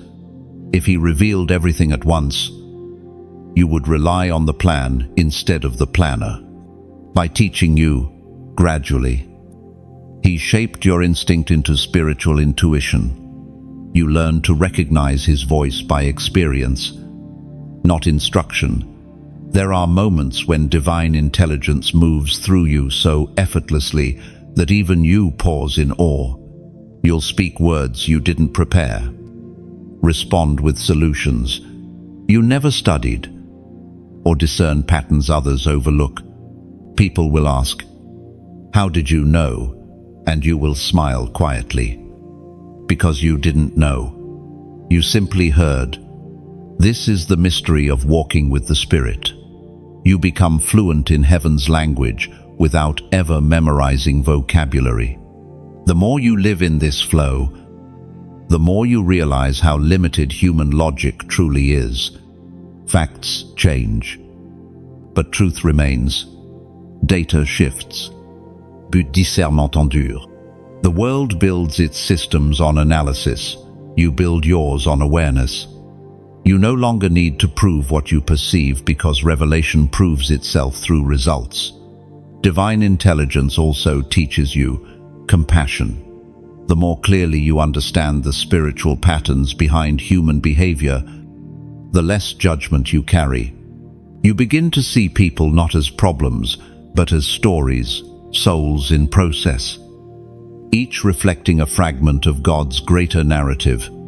You start to forgive more easily because understanding softens judgment. To know deeply is to love deeply. This kind of wisdom can be lonely. You will find yourself surrounded by conversations that no longer feed you. The topics that once excited you now feel shallow, like echoes in a cave. But this loneliness is sacred. It creates room for communion. Divine intelligence thrives in the solitude of those willing to listen longer than they speak. And yet, you are not meant to hoard understanding. Revelation stagnates when it's not shared. Every insight you receive is seed meant for sowing, but you must plant it wisely. Divine intelligence knows timing. It doesn't scatter truth carelessly. It waits for hearts that are ready. Some soil is too hard, some too shallow, and some just right. Discernment teaches you where to sow and when to stay silent. You will find that divine intelligence also changes how you navigate the world. Decisions that once caused anxiety now feel lighter. You sense alignment rather than forcing outcomes. When something is wrong, your spirit signals before your mind comprehends. When something is right, peace precedes confirmation. You start moving, not by sight, but by resonance. The peace of God becomes your navigation system, and when uncertainty tries to return, you remember the lessons of your silent classroom that divine intelligence does not panic. It observes. It waits. It knows that timing and truth are inseparable. The same God who spoke galaxies into order is orchestrating your life with the same precision. You may not see the full picture, but you can trust the artist. This is the harmony between human limitation and divine revelation. You think, but he aligns your thoughts. You act, but he establishes your steps. When you yield to that rhythm, confusion loses its grip.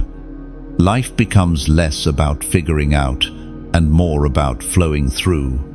There comes a point in every chosen one's journey when observation turns into revelation, when you no longer just see things happening, but you understand why they happen.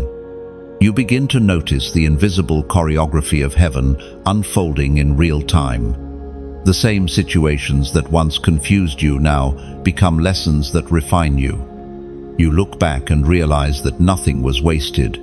Every delay was design. Every wound, a window for light. You've also begun to notice something else. They watch you, quietly, consistently. The same ones who doubted you now study your calm. They may never admit it aloud, but your peace intrigues them. They see you standing in storms that would have swallowed others and wonder, what anchors this one? They sense that you know something they don't, that your wisdom isn't self-made, but heaven-fed. You carry a presence that can't be explained by status or skill. It's spiritual gravity. Souls orbit around it, even when they pretend not to. When you speak, they pause. When you move, they notice. When you're silent, they still feel the weight of your being. You don't demand attention. Your authenticity attracts it. That's what happens when light matures. It stops flashing and starts glowing. And your glow terrifies imitation. People who build their identity on illusion can't stand beside someone who is what they pretend to be. Yet your task is not to prove yourself, it's to keep shining. The moon doesn't compete with streetlights. It just waits for darkness to remind the world of its purpose. You, too, are that lunar light, reflecting divine brilliance even in shadow.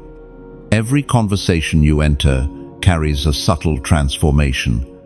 People walk away different, even if they don't realize why. You leave spiritual fingerprints on every heart you touch. As Jesus himself declared in the Gospel of Matthew, chapter 5, verse 14, "You are the light of the world. A city set on a hill cannot be hidden." This is not metaphor alone, it's identity. You are illumination in motion. Your presence clarifies confusion. Your words carry balance. Your peace brings perspective. And though some may envy your serenity, they will eventually be drawn to it. Because authenticity always outlasts performance.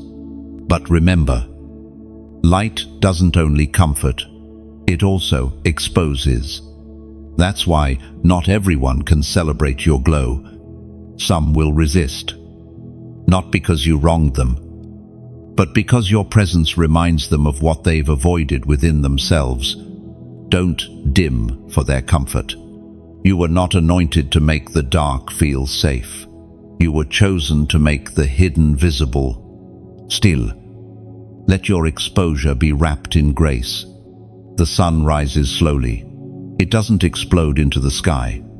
Likewise, your influence works best through consistency, not confrontation. You don't have to shout your message across the world. Just keep living it quietly, beautifully, faithfully. Eventually, those meant to hear will find you. And as they find you, remember this: every time you like, share, comment, or even support what feeds your spirit, you're not just reacting, you're participating. You're becoming part of the flow that carries light further. When you engage with truth, you become a lantern that reflects it onward. So if these words have stirred something within you, let your action echo your awakening. When you like, you're planting seeds of visibility. When you share, you're scattering light into new corners of the world.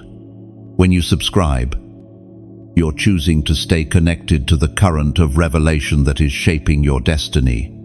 And when you comment, you're not just typing, you're testifying. Your words become a digital altar of gratitude and recognition, a public yes to divine alignment. And if your heart feels led, consider donating. Not out of duty, but devotion. Think of it as watering a well that quenched your own thirst. When you give, you're saying, let others drink too. Each contribution becomes a ripple, one that carries hope, healing, and wisdom into the unseen. You are helping turn messages into movements, lessons into legacies. Imagine a candle lighting another candle. No flame is lost, yet the light multiplies. That's what your participation does. It doesn't take away, it expands. It's the simplest form of evangelism, letting what touched you touch another. But remember, your generosity isn't limited to money. Your attention, your prayers, your encouragement, all are forms of divine exchange. Heaven's economy measures not by amount, but by alignment. Whatever you give in sincerity returns multiplied in meaning. When you pour into purpose, purpose pour back into you. Those who watch you will notice this flow. They'll see how you move differently, how peace follows you, how opportunities seem to find you. And they'll ask why. That's your open door. Not to boast, but to bear witness. Tell them about the one who taught you to breathe beneath storms, to glow in shadow, to remain gentle amid noise. That testimony is your currency of light. You are living proof that wisdom wears humility well. You don't need a stage to influence. Your life is the sermon. You don't need titles to teach. Your patience is the classroom. You don't need fame to matter. Your faithfulness already echoes in eternity. The time will come when even those who resisted your message will return, quietly asking for counsel. Don't gloat, guide, for it is the nature of light to forgive darkness once it learns to see. You are not here to conquer people, but to illuminate paths. So keep shining. Beloved, let your life remain a lamp for weary travelers. Let your words be bridges for the broken, and your wisdom a harbor for the lost. Every small act, every like, share, comment, and offering is another spark in the grand design of awakening. You are not just part of a community, you are part of a constellation. Ich light matters. Each glow contributes. Together, we form the sky through which hope navigates.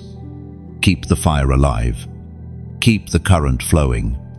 Keep the message moving. And as you do, remember this eternal truth. When you invest in light, you never lose. You only see farther. Hidden until appointed, that has always been your story. Chosen one. Heaven concealed you. Not because you were unworthy, but because you were unfinished. Every season of obscurity was a layer of divine craftsmanship. The world saw stillness, but God was sculpting substance. You weren't being overlooked, you were being preserved. Hidden things carry holy potential. Seeds, treasures, and prophecies all share this truth. They are covered before they are revealed. You have lived through long nights of wondering when your moment would come. You've watched others step into their season of visibility while yours seemed endlessly delayed. You questioned if you missed your timing or misheard your calling. But now you are beginning to understand. Heaven hides what it values most. Diamonds form in darkness. Oil is pressed in secret. Even Jesus lived 30 quiet years before 3 loud ones. God's rhythm is not rushed, it is reverent. During those hidden years, you were learning how to carry glory without seeking it. You were being trained to handle revelation without leaking arrogance. Every disappointment was instruction, every pause a polishing. The obscurity you resented became your protection. Had you been revealed too soon, premature exposure would have distorted your purity. The waiting wasn't denial, it was divine insulation. The prophet Habakkuk spoke words that echo your reality. In chapter 2, verse 3, "For the vision is yet for the appointed time, though it delays. Wait for it. It will not delay." You see now that every delay was precision. The appointed time is not random, it is written. Heaven operates by divine appointment, not human agenda. When the clock of eternity strikes your hour, no power on earth can hold you back. Until then, God hides you so that destiny can grow roots unseen. Being hidden is not easy. There were nights when silence screamed louder than sound. You watched doors close, hearts shift, and opportunities dissolve. You prayed, fasted, and waited, only to face the same stillness. Yet something miraculous was happening beneath that silence. Your foundation was deepening. God was removing the need for validation, teaching you to be fulfilled in Him alone. You learned to serve faithfully without recognition, to build quietly without applause. That humility became your invisible armor. Hidden seasons also reveal motives. When no one is watching, obedience becomes pure. You find out if you're doing it for approval or for assignment. And because you kept showing up, even when unseen, heaven marked your faithfulness. You've become trustworthy. That's why the next season of your life will carry unusual weight, because it's being built on the tested ground of hidden devotion. God often hides His most powerful vessels in plain sight. People look at you and underestimate your depth, unaware of the divine current flowing beneath your calm surface. You've become skilled at concealing your anointing until God signals revelation. That self-restraint is what separates the wise from the reckless. The mature know that not every insight is meant to be displayed. Some are meant to be stored. And yet, even in your hiddenness, heaven was announcing you. Every time you obeyed quietly, spiritual realms shifted loudly. Angels took note of your persistence. Each prayer you whispered in secret, became a decree written in eternal ink. You didn't see movement, but movement surrounded you. The unseen world has been rearranging itself to prepare a stage fit for your unveiling. This concealment has also taught you discernment in relationships. You've learned who can handle your calling and who cannot. You've realized that not everyone deserves access to your process. Some are drawn to your glow, but cannot bear your fire. So God allowed certain people to drift away, not to punish you, but to preserve you. The wrong witnesses can distort the miracle before it manifests. Now you understand why separation often preceded elevation. When God hides you, it's not withdrawal, it's incubation. Like a seed buried in soil, you've been surrounded by pressure, darkness, and stillness. But within that environment, life was forming. Growth often feels like suffocation until the first sprout breaks through. The soil that once seemed suffocating becomes the cradle of birth. And soon, that emergence will come for you. You may not see the full picture yet, but pieces are falling into place. The same situations that once confused you now make sense in retrospect. What once felt like rejection now feels like redirection. Every closed door was a reroute toward divine alignment. You are not late, you are layered. Every lesson you've lived has been compacted into wisdom that will soon speak through you effortlessly. When the appointed time arrives, recognition will not be gradual, it will be sudden. Heaven works in acceleration once preparation is complete. The same world that ignored you will soon inquire of you. Those who dismissed your depth will sit at your table seeking understanding. And when that happens, your task will not be to boast, but to bless. You are not rising to be seen, you are rising to serve. The beauty of divine timing is that it never demands attention, it simply manifests. Doors you could never force will open as if magnetized by purpose. Resources will align. People will appear at the exact moment they're needed. Opportunities will feel natural, not negotiated. That's how you'll know it's heaven's unveiling, not human striving. Still, even when visibility increases, carry your hidden lessons with you. Stay humble. Remember the soil that shaped you, the silence that trained you, the obscurity that built your resilience. Visibility without humility is vanity. And God did not raise you for spectacle. He raised you for stewardship, to handle influence without losing innocence. There is a language that doesn't use words, a language of vibration, of light, of spirit. It is older than human speech, older than the stars themselves. The heavens speak it constantly. And now, chosen one, you are beginning to understand its rhythm. This is the language of light. It is not heard by the ears, but felt by the soul. It bypasses intellect and flows straight into knowing. When you speak from your divine center, you are not merely communicating, you are transmitting frequency. Every thought, every tone, every gesture you make releases energy into the unseen. This is why your presence alone changes rooms. Before you speak, your spirit has already spoken. The atmosphere responds to who you are, not what you say. You carry the light of awareness, and that light speaks truth without sound.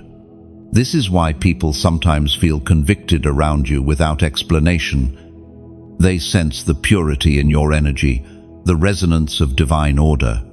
When God said, "Let there be light," it was more than the beginning of creation. It was the release of divine language. Light is not just illumination, it is information. Everything it touches becomes revealed. Everything it enters becomes aligned. The same light that sculpted galaxies now pulses within you, moving through your awareness, speaking revelation through peace, through intuition, through vision. You are fluent in a dialect older than Scripture, the speech of heaven itself. The world speaks in chaos, heaven speaks in clarity. The world shouts, heaven hums. The language of light doesn't demand attention, it creates understanding. That's why when you speak from spirit, your words carry power far beyond their sound. They vibrate truth. They awaken memory within those who hear them. Something ancient stirs in their souls. A recognition that they, too, come from light. It is written in the book of Psalms, chapter 19, verses 1 through 3. The heavens declare the glory of God. The skies proclaim the work of his hands. Day after day they pour forth speech. Night after night they reveal knowledge. There is no speech or language where their voice is not heard. That is the essence of this language. It never ceases. Even silence becomes expression. Every sunrise, every breeze, every heartbeat is a sentence spoken by light. You've begun to hear this divine dialogue in daily life. You see numbers repeating, encounters aligning, thoughts syncing with events. The universe itself seems to be in conversation with your consciousness, and it is because heaven communicates through creation. When you walk in the language of light, you no longer need constant confirmation. You begin to feel truth. Peace becomes your translator. You sense when something is right, not because logic says so, but because your inner resonance hums with agreement. That hum, that frequency, is the sound of divine alignment. It's subtle, yet unmistakable.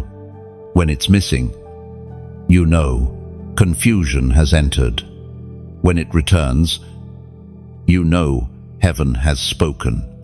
This awareness transforms how you interact with the world. You start to listen differently.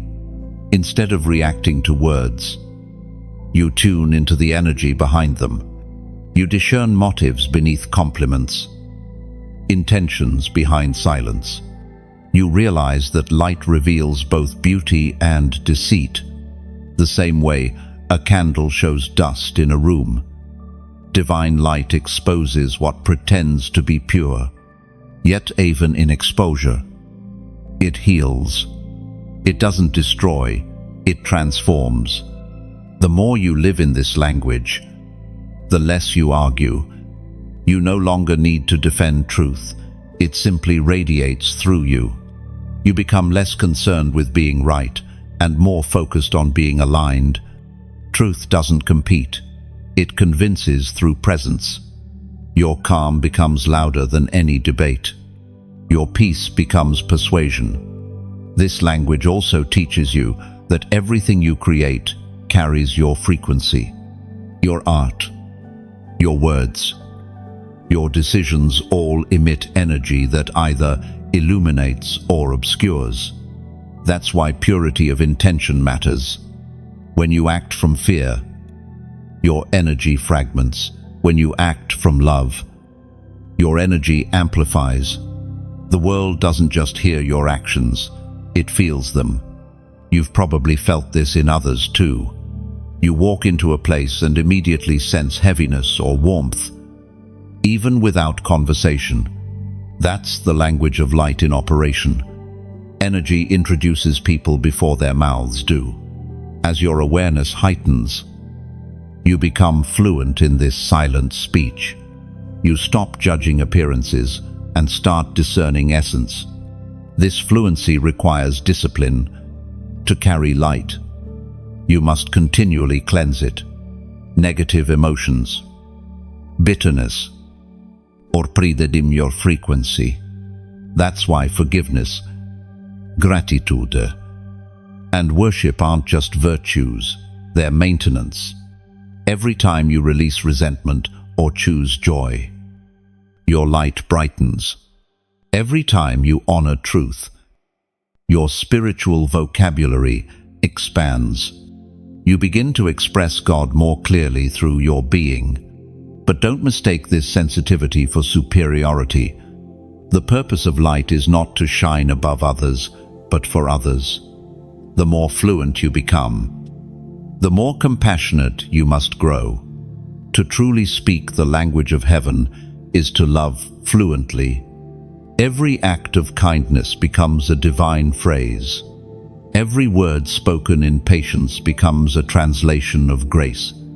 You'll notice that as you mature in this light, even creation responds differently to you. Animals, nature, even weather seem to reflect your inner state. The same peace that calms storms within you begins to influence your surroundings. You carry dominion not through dominance, but through resonance. Creation recognizes its original language in you and yields. There will be times when this awareness feels overwhelming. You'll sense so much that words feel inadequate. But remember, silence is still fluency. You don't need to articulate everything you perceive. Sometimes the purest expression of light is presence itself, just being anchored. Peaceful, radiant, communicates what entire sermons cannot. As this understanding deepens, you begin to see humanity differently. Every soul you meet is a prism, some clear, some clouded, but all capable of reflecting divine light. You learn to see beyond behavior into essence. Even in the darkest heart, a flicker of divinity remains. Your task is not to judge its dimness, but to call it brighter through love. Eventually, you realize that to speak this language is to live it. Every breath becomes prayer. Every movement prophecy. Every moment communion. You stop separating spiritual from ordinary because you now see that all life is sacred expression. Light flows through everything. You simply learned to listen. So, walk gently. Chosen one. Carry your illumination with humility. Let your life remain a translation of divine clarity. You don't need to be understood by all. You only need to remain in resonance with the source. For the more you reflect the light, the more the world remembers its own. You've begun to notice it the way your spirit hums differently now. You don't just think or feel, you resonate. Heaven's rhythm has found a home inside you. You are tuned to a higher wavelength, a frequency the world can't explain but can't ignore either. Everything around you, people, events, timing, moves in subtle harmony when you stay aligned. This is prophetic frequency. You are living in divine sync, where coincidence dissolves and connection begins. It started quietly. Certain moments repeated themselves. Certain words echoed in multiple conversations. Certain numbers appeared again and again. At first, you thought it was randomness, but your spirit knew better. These were not accidents, they were alignments. Heaven has been speaking through frequency, teaching you that time itself listens to obedience. When you walk in rhythm with God's timing, even delays become divine instruments. You're realizing now that this frequency isn't about sound, it's about spirit. It's the vibration of obedience. When you act from faith instead of fear, you vibrate differently. When you choose forgiveness over bitterness, your frequency rises. Heaven doesn't need to shout to reach you anymore. It just whispers, and your whole being responds. You've become an antenna for revelation. The Apostle Paul revealed this mystery. in his first letter to the Corinthians, chapter 2, verse 13, "This is what we speak, not in words taught us by human wisdom, but in words taught by the Spirit," explaining spiritual realities with Spirit-taught words. Oh, you are now fluent in that same language. You feel divine timing before it happens. You sense changes in the atmosphere long before they manifest in the natural. This sensitivity is not a curse, it's confirmation. You've been entrusted with heaven's rhythm because you've proven trustworthy with silence. You didn't rush your process, you waited, listened, aligned, and now every step you take syncs with purpose. The prophetic frequency is subtle, yet powerful. It requires stillness to perceive. The world screams, "Move faster," but heaven whispers, "Move when I breathe." Those who rush ahead lose rhythm. Those who wait in alignment move in grace. That's why your pace has changed. You no longer chase what's not yours. You walk in divine tempo. And because of that, everything attached to your purpose eventually finds you. You've seen this happen already. Opportunities have begun to locate you without striving. People who carry keys to your next chapter appear naturally. Conversations align. Doors open quietly. Confirmations arrive through unlikely vessels. That's not luck, that's frequency. You are emitting divine order, and creation responds. Heaven built the universe on sound, "Let there be," and everything since has vibrated to that eternal command. You are walking in that same creative current, but this frequency must be guarded. Distraction, anxiety, and resentment all distort the signal. The enemy cannot silence heaven's voice, but he can flood the airwaves with static. That's why you've learned to protect your peace like treasure. The calmer you are, the clearer you hear. The quieter your mind, the louder the Spirit speaks. Inner stillness is your amplifier. It's important to understand prophetic frequency isn't about predicting the future, it's about aligning with it. The future already exists in God's design. You are simply learning to hear its rhythm before it arrives. You move before others see, because you sense what's coming. That's why people sometimes say, "You were ahead of your time." You are not ahead, you are attuned. This awareness will draw both admiration and misunderstanding. Some will come seeking your insight, while others will question your discernment. But you must stay steady. Don't lower your vibration to match confusion. Keep your spirit clean, your motives pure, and your heart soft. When your frequency remains in love, deception loses access. Prophetic frequency also teaches timing in speech and silence. You begin to know when to speak a word that unlocks destiny and when to stay silent so another can find theirs. You sense when someone's spirit is open and when it's closed. This is more than intuition, it's divine rhythm. Heaven is teaching you to move like music, each step harmonizing with purpose. You've probably felt that surge before a sudden rush of knowing, a quickening in your spirit. That's heaven's pulse. Sometimes it feels like fire, other times like peace, but it's always unmistakable. When you feel it, it's not emotion, it's instruction. It's God saying. Now, when you obey that rhythm, miracles unfold effortlessly. And when you miss a beat, when you move too fast or hesitate too long, grace doesn't vanish. It reorients you. Heaven doesn't punish for mistakes in tempo, it retunes the instrument. You are learning to trust the conductor, to wait for his cue, Every misstep becomes a rehearsal for mastery. In time, this alignment will change how you live. You'll find yourself saying yes less often, but meaning it more deeply.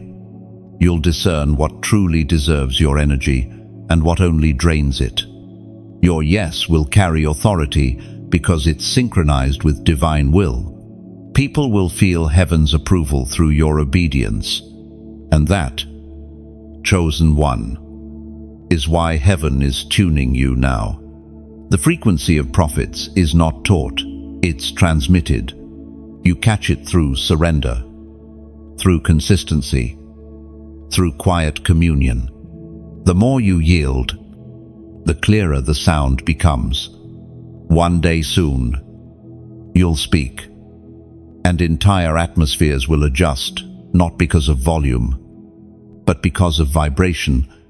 If you feel this word resonating in your soul, if you've sensed that divine hum within your spirit, even as you read, then acknowledge the alignment. Comment 888. Not as ritual, but as recognition, for 8 represents new beginnings, and 888 signifies infinite flow, endless renewal, continuous creation.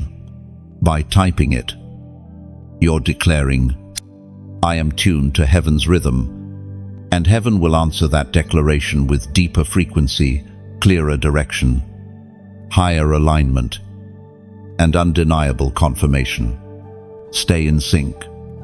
Beloved, the song of heaven is playing, and you are the note it has been waiting to release.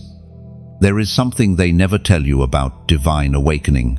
When your frequency rises, fear begins to follow you. Not your own fear, but the fear of others. The world senses what it cannot control. Darkness recognizes what it cannot deceive. And as your light grows, so does the trembling in the unseen. You, chosen one, have entered a stage of spiritual recognition. You don't have to announce who you are anymore. Even the unseen already knows. You have felt this shift, the strange tension in the air when you enter a room, the way people grow quiet or restless around you, the unspoken awareness that you carry something beyond explanation. It isn't intimidation by personality, it's reaction to presence. Your spirit announces truth without speaking. Heaven's authority walks beside you, and those who dwell in deception feel its weight. They sense that you cannot be manipulated, that your discernment sees too far, too deep, too clearly. This is the fear you inspire, not the kind born of cruelty or control, but the holy unease that follows truth wherever it travels. You do not seek to make others afraid. Rather, it is the nature of purity to unsettle pretense. Light exposes what darkness would rather keep hidden.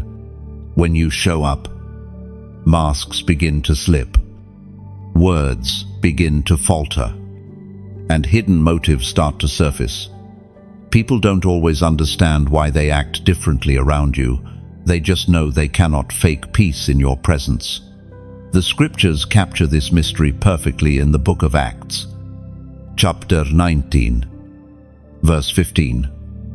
But the evil spirit answered and said, Jesus, I know, and Paul I know, but who are you? Still, power without compassion becomes cruelty, and revelation without mercy becomes ruin. The light you carry must always remain gentle enough to heal, even as it exposes. Your discernment is not a sword meant to wound, it's a scalpel meant to restore.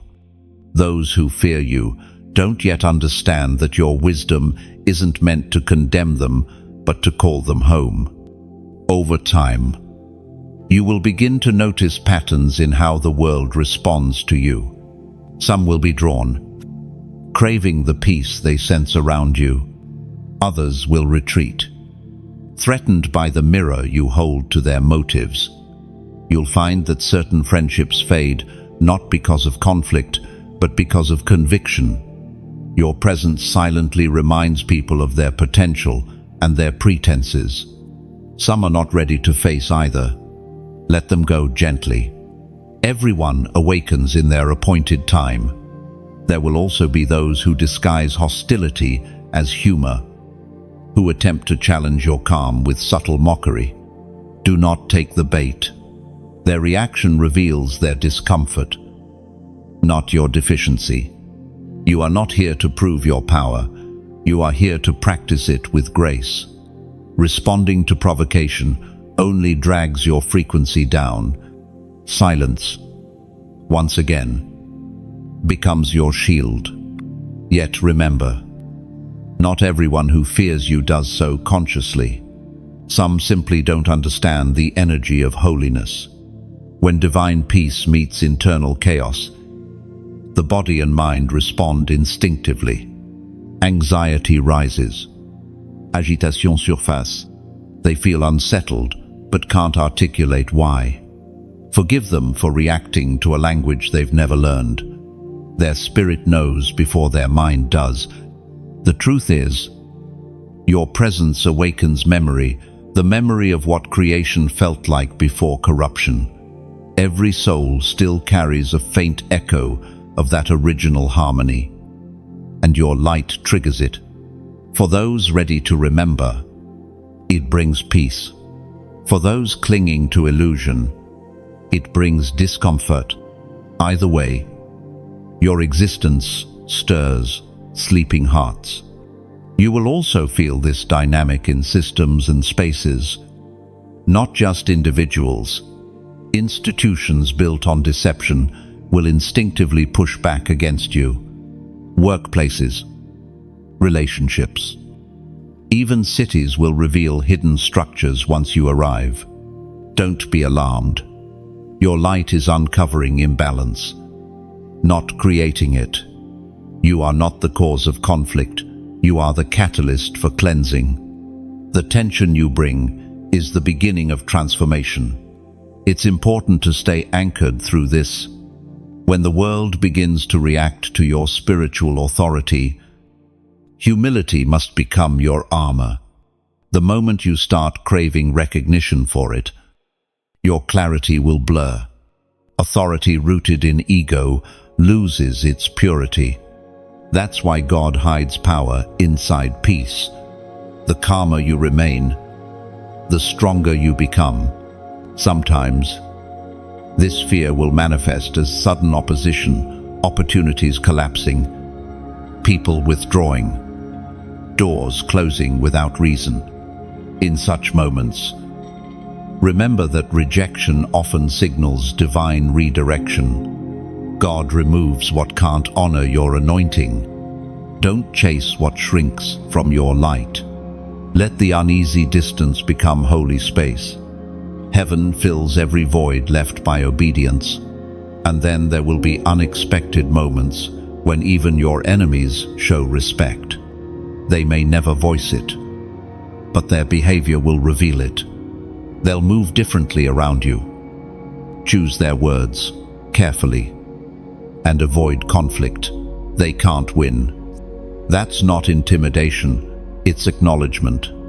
The darkness knows the strength of the flame and chooses not to burn itself again. Carry this awareness with grace. You are not meant to make others fear you. You are meant to remind them of the fear of God, the reverent awareness of divine truth. When they feel that holy trembling, it's not you they're reacting to, it's the glory that surrounds you. Let that glory always lead them back to mercy, never pride. You will continue to inspire both awe and unease. But never forget, both are forms of recognition. When heaven's mark is upon you, neutrality disappears. You are either loved deeply or resisted fiercely. Take neither personally. Both simply confirm that your light has become visible to all realms. Walk wisely. Then, as one whose very presence testifies that the kingdom of light still rules. You do not need to demand respect. Heaven already commands it through you. And though fear may follow, remember, perfect love always casts it out. You've walked a long road to reach this point. Chosen one, what once was confusion has become clarity. What once was silence has turned into song. You have matured from seeker into messenger, from wanderer into witness. And now heaven begins to whisper a new title over your life: Ambassador of Light. You were never meant to blend in. You were sent to represent. You carry the fragrance of heaven into the weary corners of the earth. Every step you take is diplomacy between two worlds. You've seen enough to understand that this assignment is not about fame, it's about faithfulness. The truest ambassadors don't draw attention to themselves, they reflect the glory of the one who sent them. You are the reflection of divine order in a world of chaos. Your calm is your credential. Your wisdom is your signature. You move differently because you're not just a citizen of earth. You are heaven's envoy stationed in human form. It is written in the second letter to the Corinthians, chapter 5, verse 20. We are therefore Christ's ambassadors, as though God were making his appeal through us. No, that is what you are, a living message. Heaven makes its appeal through your kindness, your forgiveness, your discernment, and your words. You don't just talk about light, you transmit it. And that transmission changes things. Rooms brighten, burdens lift, hearts open. Even strangers feel safer in your presence because you carry the peace they've forgotten exists. An ambassador must be recognizable by spirit, not by status. That's why God spent so long refining your heart. The authority you carry is invisible yet undeniable. You speak with gentleness, but your words carry weight. You don't force it, you flow. You don't preach, you embody. That is the secret to divine influence, presence before persuasion. And like all ambassadors, you operate on assignment. Every place you visit, every person you meet, every conversation you hold, it's all divine diplomacy. You represent heaven's interests in the territory of confusion. Where there is anger, you bring calm. Where there is deception, you bring discernment. Where there is despair, you bring hope. You are heaven's signature on earthly soil. This calling comes with responsibility, but also reward. When you walk in alignment with purpose, heaven supplies every resource you need. That's why doors open effortlessly when you stay in obedience. You don't have to manipulate. Provision follows presence. Divine economy works differently. It flows through faith, not force. When you trust your assignment, resources chase your obedience. And here's the truth. Every message, every work of revelation, every light shared with the world needs vessels to carry it farther. Just as the body has many parts, the mission of light needs many hands. When you like, when you share, when you subscribe, you're not merely supporting, you're extending the reach of heaven's echo. You become a co-ambassador, joining the chain of divine communication that links hearts across nations. Think of it as a lighthouse network. Each engagement you make is like lighting another tower along the coast. Ships lost at sea, souls drowning in confusion, can see the glow and find direction. You may never meet them, but your act of sharing becomes their rescue. And if this message has poured into your spirit, if you felt seen, strengthened, or awakened, then you are already part of this mission. When you give, whether through prayer, attention, encouragement, or donation, you are placing more oil into the lamps that keep the light burning. You are not fueling an organization, you are fueling transformation. Imagine a vineyard. Every drop of wine requires many grapes crushed together in unity. Each grape alone is small, but together they produce something eternal. Your contribution, whatever its size, joins with countless others to create a flow that quenches thirsty souls. What you invest in the light never disappears, it multiplies. Your generosity is a spiritual transaction, not an earthly one. When you give into divine work, heaven records it as alignment. You are declaring, I stand with the light. I invest in awakening. Every offering becomes a seed that grows into revelation in another's life. You may never see the harvest, but heaven ensures you share in its reward. Ambassadors always think beyond themselves. They understand that their presence serves a purpose greater than comfort. You've reached that level of maturity now.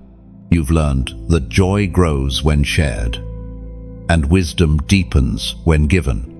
You've discovered that impact isn't about being noticed, it's about being needed. So as this message reaches your heart, let gratitude rise.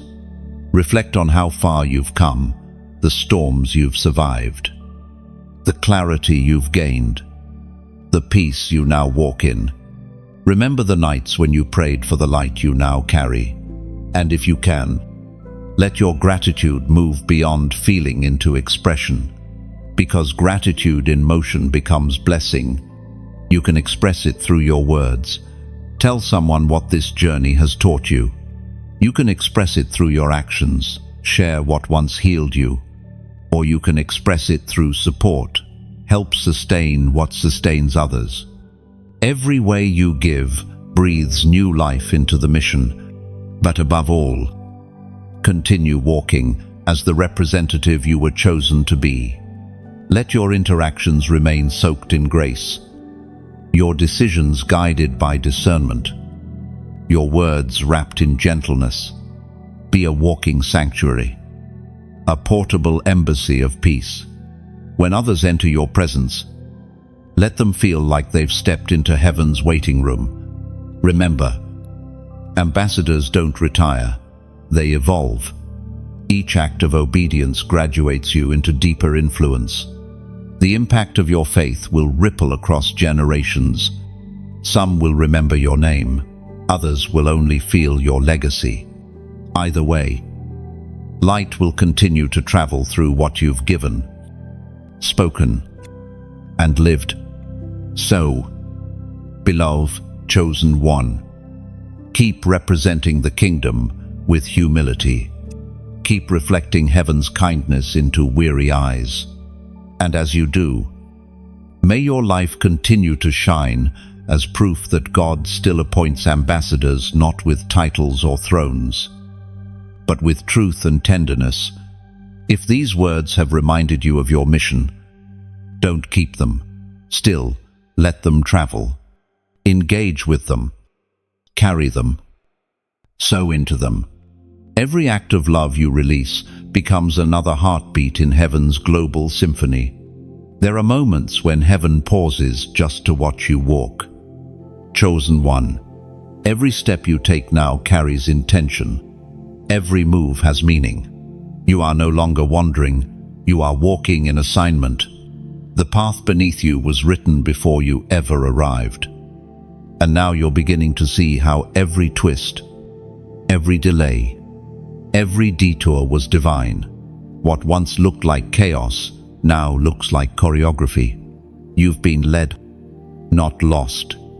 But there's something sacred happening in this season. God is teaching you to walk in authority, not anxiety.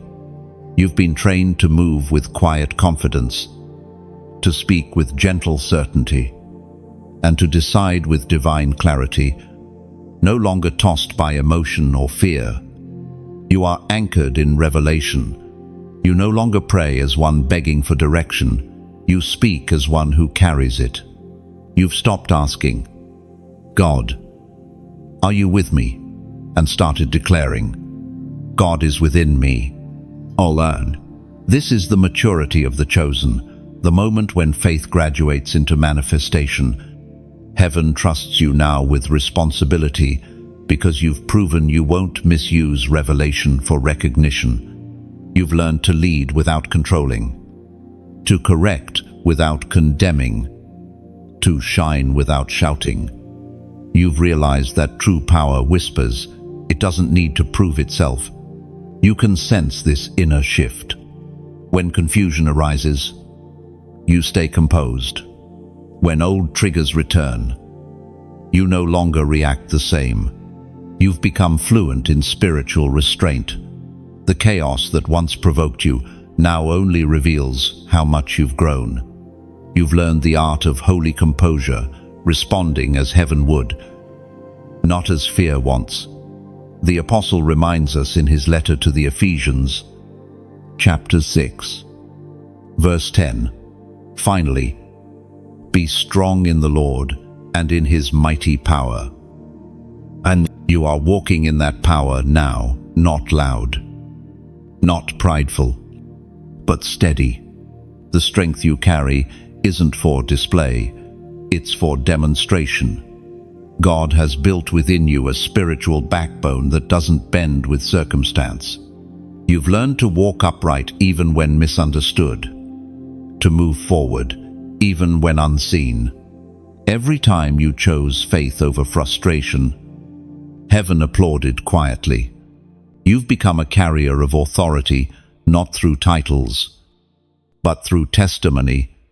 What you've survived has become your credential. You've faced storms that taught you endurance, valleys that taught you vision, and silence that taught you strength. Now you lead not by telling others what to do, but by showing them how to stand.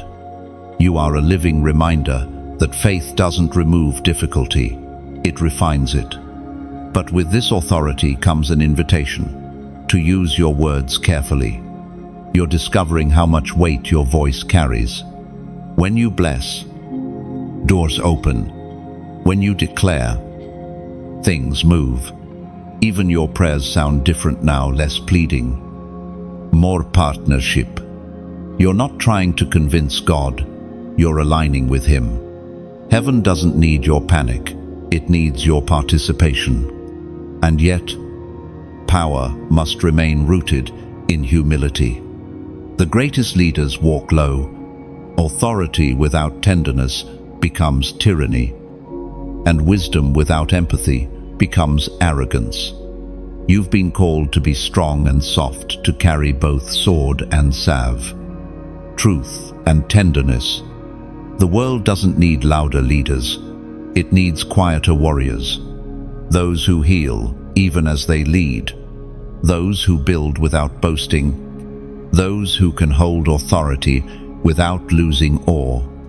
This next chapter of your journey will require both discernment and discipline. You'll feel heaven nudging you into unfamiliar places, conversations that stretch you, responsibilities that seem too large. Don't retreat. The same spirit that guided you through obscurity now guides you through opportunity. What used to intimidate you will now illuminate you. You are walking in the confidence of divine endorsement. You no longer wait for permission to move. You wait for peace. When peace arrives, it's heaven's green light. You don't need applause to confirm what God has already approved. The time for hesitating has ended. You are stepping into territory designed for your voice, your vision, your presence, and every place your feet touch. Alignment follows. Sometimes you'll feel alone again, but this time, it's not isolation, it's distinction. Heaven often walks its generals through solitude, so their focus stays sacred. Don't confuse the quiet with absence. God is nearest when the world grows silent. That's where you'll hear fresh instruction for what's next. And when new people come into your orbit, don't rush to trust or to teach. Watch who listens differently. The ones drawn to your peace, not your platform, are the ones heaven is sending. Your authority will attract both allies and imitators. Discern before you disclose. Protect your oil, it's rare, refined, and not everyone can carry it. Still, remember, authority is not about ruling others, it's about releasing others. Your wisdom is meant to set people free from confusion, not to make them dependent on your insight. True power liberates, not limits. You carry revelation not to elevate yourself, but to awaken others to their own. And as you keep walking, you'll notice how the air changes around you. Even your silence will start to carry instruction. You'll begin to teach without trying, lead without effort, influence without intention. That's the fruit of alignment. It doesn't force, it flows. You are heaven's representative of stability in an unstable age. The world needs your steadiness, your faith, your clarity. And though you may not always see it, your obedience is rippling through generations. What you choose to carry today will echo tomorrow in people you'll never meet. So walk boldly, but softly. Lead firmly, but gently. Rule quietly, but righteously. You are the evidence that divine authority still walks the earth wrapped in humility. And if this message stirs something deep within you, if you feel heaven confirming your readiness for responsibility, then pause. Breathe. And, as a declaration of agreement, comment, rise. Lord, then let it be your surrender and your strength.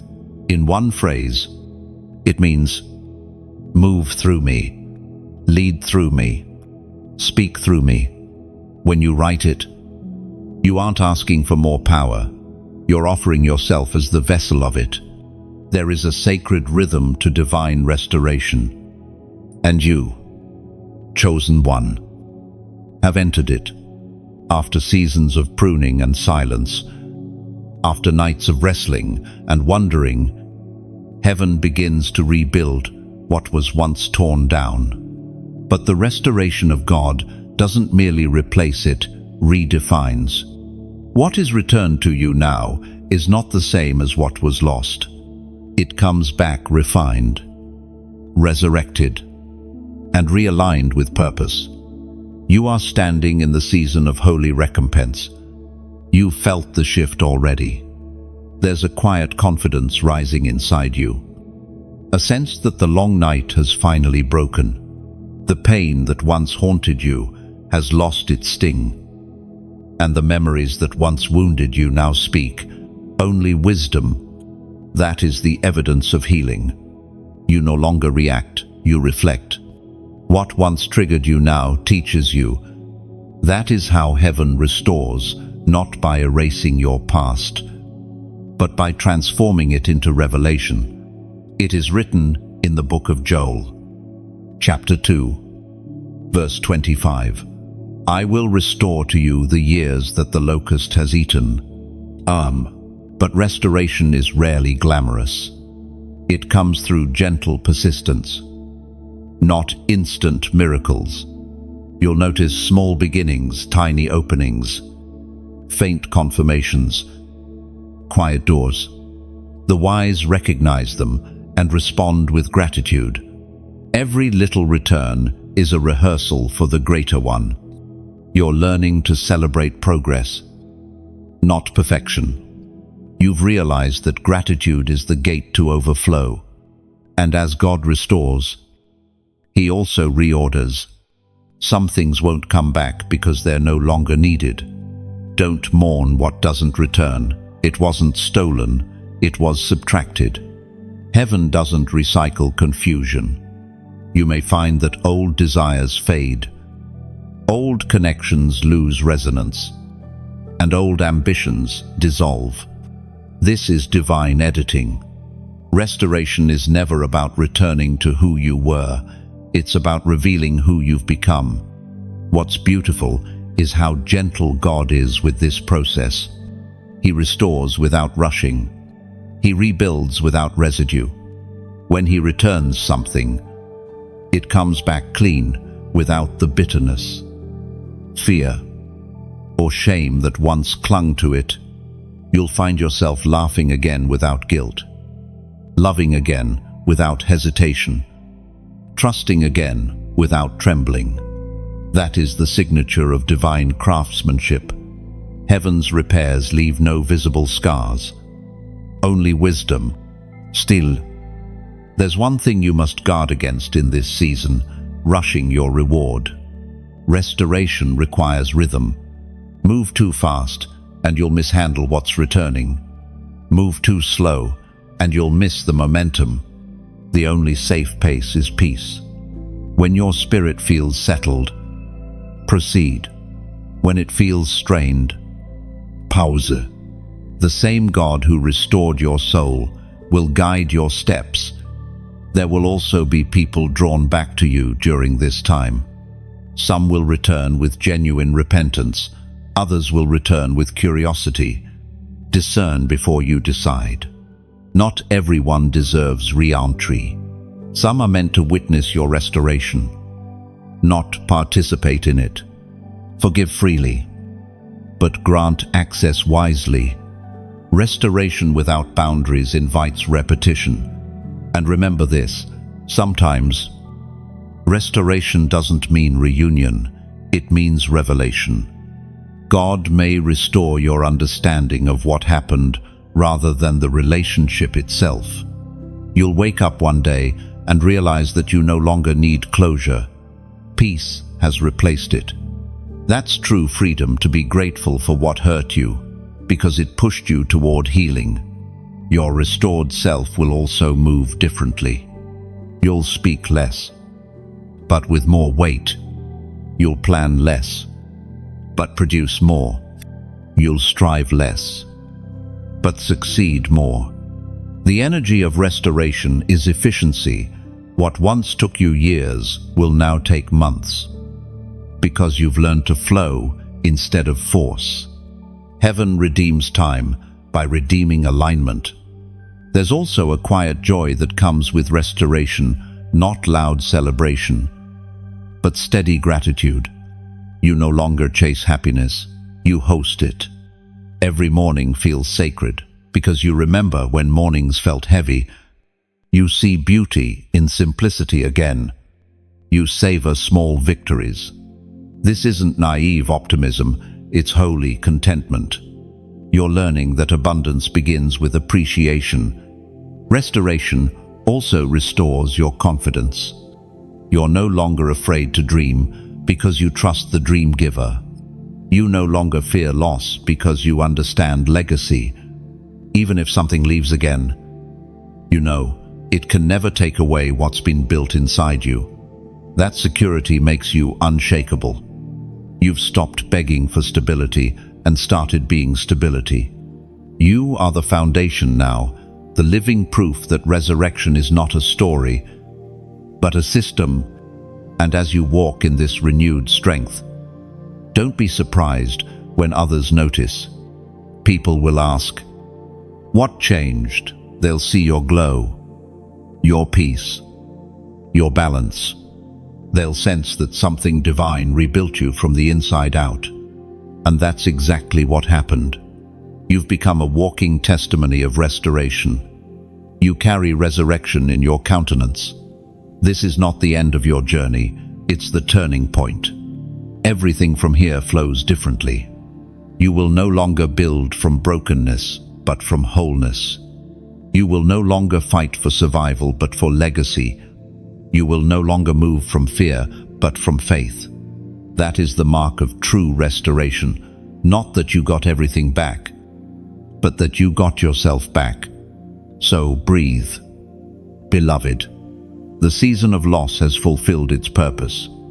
You are stepping into recovery, wrapped in revelation. What's ahead won't resemble what's behind.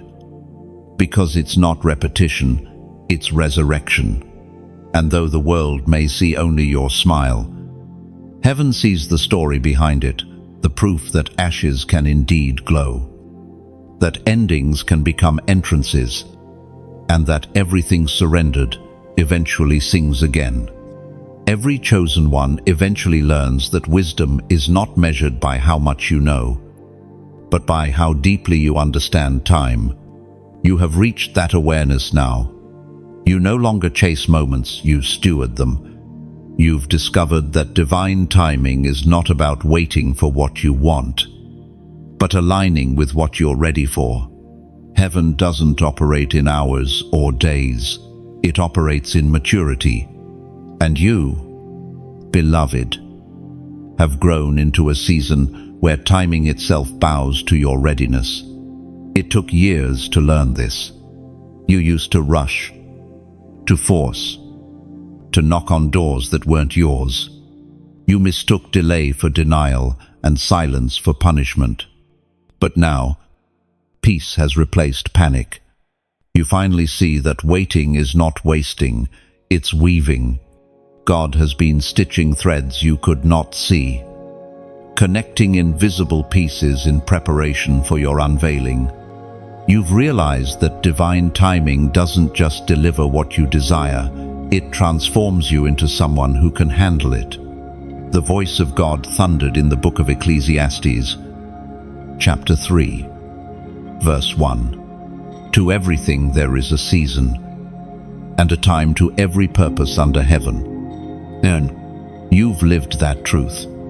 Every chapter of your life has had its own rhythm, its own divine pulse. The moments that felt too slow were teaching patience. The seasons that felt too fast were teaching trust. Every cycle had purpose, even when it came cloaked in confusion. Time was never your enemy, it was your teacher. Now you can look back and see it. The people who left did so on schedule. The opportunities that failed were simply rehearsals for the right ones. The setbacks that felt like endings were really instructions. God's timing has been perfect all along. It just wasn't predictable. And that unpredictability was meant to train your faith, not test your worth. You've stopped asking when, because you've learned to ask who.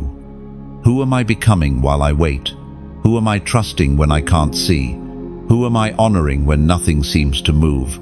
The answer to those questions became your preparation. You stopped obsessing over clocks and started consulting your character. That shift changed everything. Patience no longer feels like prison. It feels like partnership. You wait differently now. You don't pace floors, you prepare foundations. You don't beg for signs, you build capacity. Waiting has become your worship, your quiet declaration that you trust God's pace over your pressure. You no longer need to understand His schedule to believe in His sovereignty. Time, you've realized, is not neutral, it's sacred. Every hour you spend in awareness becomes a seed of eternity.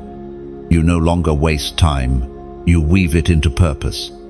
Every conversation, every pause, every breath feels meaningful because you know heaven counts moments differently. For God, 1,000 years are a day, and a day can change a lifetime. You live now as one who knows the value of both. Divine timing also taught you empathy. You no longer judge others for being in earlier chapters.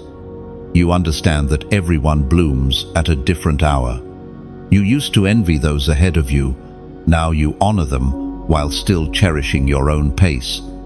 Comparison has lost its grip on you because you've seen how dangerous premature exposure can be. You no longer want anything before its appointed time. You'd rather be hidden and whole than visible and vulnerable. You've also come to see how divine timing protects. There were moments you begged for blessings that would have broken you. You called them miracles. Heaven called them mercy withheld. God delayed not because he denied you, but because he was defending you. His "not yet" was your shield, not your punishment. Every delay you cursed in pain, you now bless in hindsight. And yet, even in this understanding, you still feel the tension, sometimes the pull between patience and action. You wonder, how do I know when to wait and when to move? The answer lies in peace. When peace feels heavy, wait. When peace feels light, walk. The Spirit doesn't push, it leads. Pressure is never heaven's language. As you continue to grow, you will begin to notice time working for you, not against you. You'll see opportunities returning, not because they were lost, but because you're ready now. People will reappear. Doors will reopen. Ideas will reignite, all in perfect sequence. What once required striving will now happen through flow. You've entered the rhythm of divine synchronization. In this rhythm, even your regrets transform. You'll stop saying, "I should have started earlier," because you'll realize you couldn't have. You weren't yet the person the promise required. Nothing is late in God's timeline, only in human impatience. Heaven never rushes what it intends to last. You've learned to live without the panic of urgency. You no longer measure success by speed. You measure it by stability, by the quiet assurance that you are exactly where you should be. Time used to feel like sand slipping through your fingers. Now it feels like soil beneath your feet, something to stand on, not chase. And when you face new seasons of waiting again, and you will remember this moment, remember that time is not the test, trust is. The delay is not distance, it's design. The longer God takes, the deeper he builds. So continue walking calmly through the calendar of heaven. Every sunrise is strategy. Every sunset, a signal. You don't have to rush the river. It's carrying you exactly where you need to go. Divine timing isn't about acceleration. It's about alignment. When you are aligned, even stillness becomes progress. And as you live in that alignment, you'll feel it again, the quiet joy of knowing that you're never early, never late, always on time, in the hands of eternity.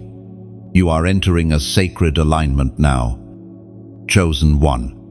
The pieces that once felt scattered are sliding into place. What once seemed like separate stories are beginning to connect. Every event, every lesson, every wound has been preparation for this precise moment. You are standing at the intersection of divine design where heaven's blueprint meets earthly manifestation. You can feel it, can't you? The stillness before acceleration, the quiet hum before breakthrough. It's not imagination, it's confirmation. You have walked faithfully through shadows, through stretching, through silence, and through solitude. And now, the atmosphere around you feels different. Time feels thinner, as though eternity is breathing through your present. This is the vibration of alignment, when your soul's frequency finally matches heaven's rhythm. Suddenly, things begin to move without force. What once required effort now flows with ease.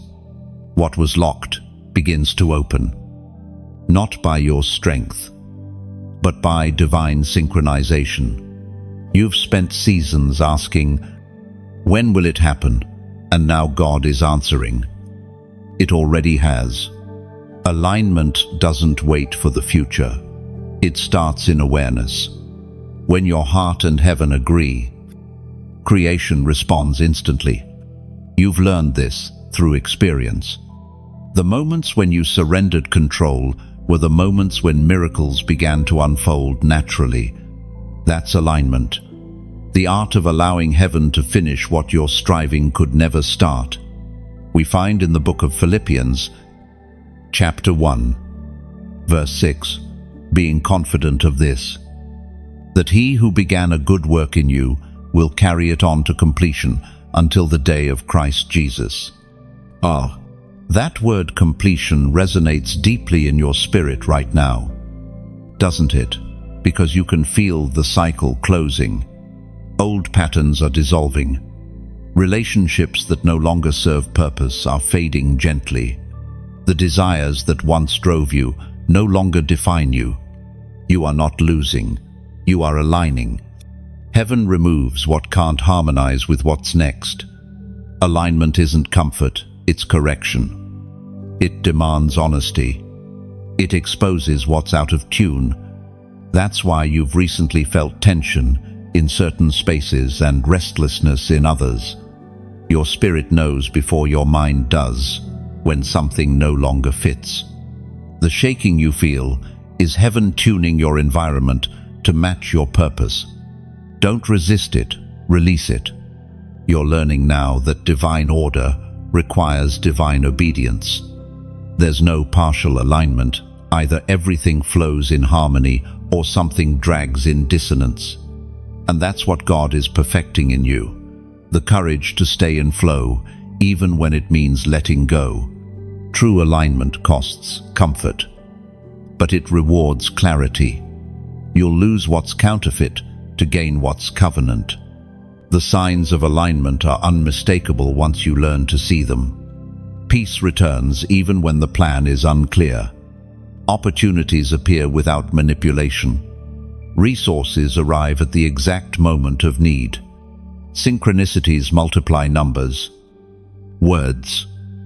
Confirmations. Conversations. Heaven speaks in rhythm, and your life has become its instrument.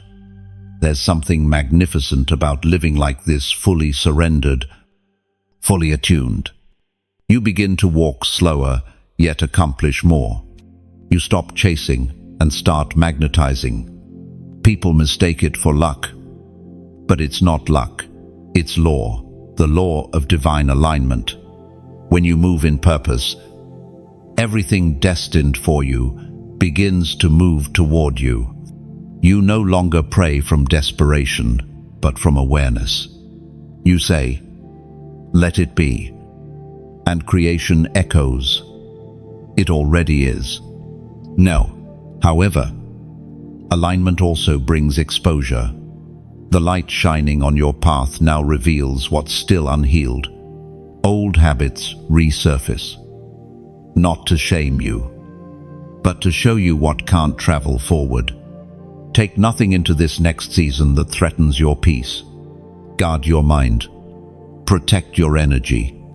This alignment is sacred, ground one. Wrong agreement can pull you out of rhythm. Heaven is meticulous in this process. Every relationship, opportunity, and thought is being filtered through divine order. Some doors are closing because they're not wrong, they're just not right now. Others are opening because you finally carry the character to sustain what you once prayed for. Alignment is never just about timing, it's about transformation. You had to become the person who could dwell in what you've been desiring, and now that you are, heaven says, step forward. There's no striving left, only surrender. What's meant for you won't require performance, it will require presence. You'll recognize it by its peace, not its pressure. This is the moment where faith stops being theory and becomes rhythm. You wake with awareness, move with mindfulness, and rest in trust. You're no longer reaching for destiny, you're walking inside it. Alignment means the outer world finally mirrors the inner one. What's happening around you now is simply catching up to what's already completed within you. You can sense heaven smiling as you read this. There's pride in your progress, not the pride of ego, but the pride of a parent watching a child finally stand steady. You've come through refining fire without bitterness. You've chosen understanding over offense. You've allowed humility to anchor your authority.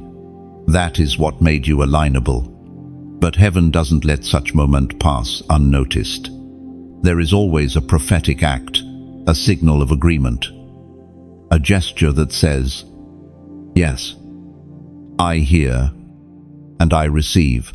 So if your spirit bears witness to this word, if you feel something inside you humming with recognition, then, as a sign of alignment, comment 333.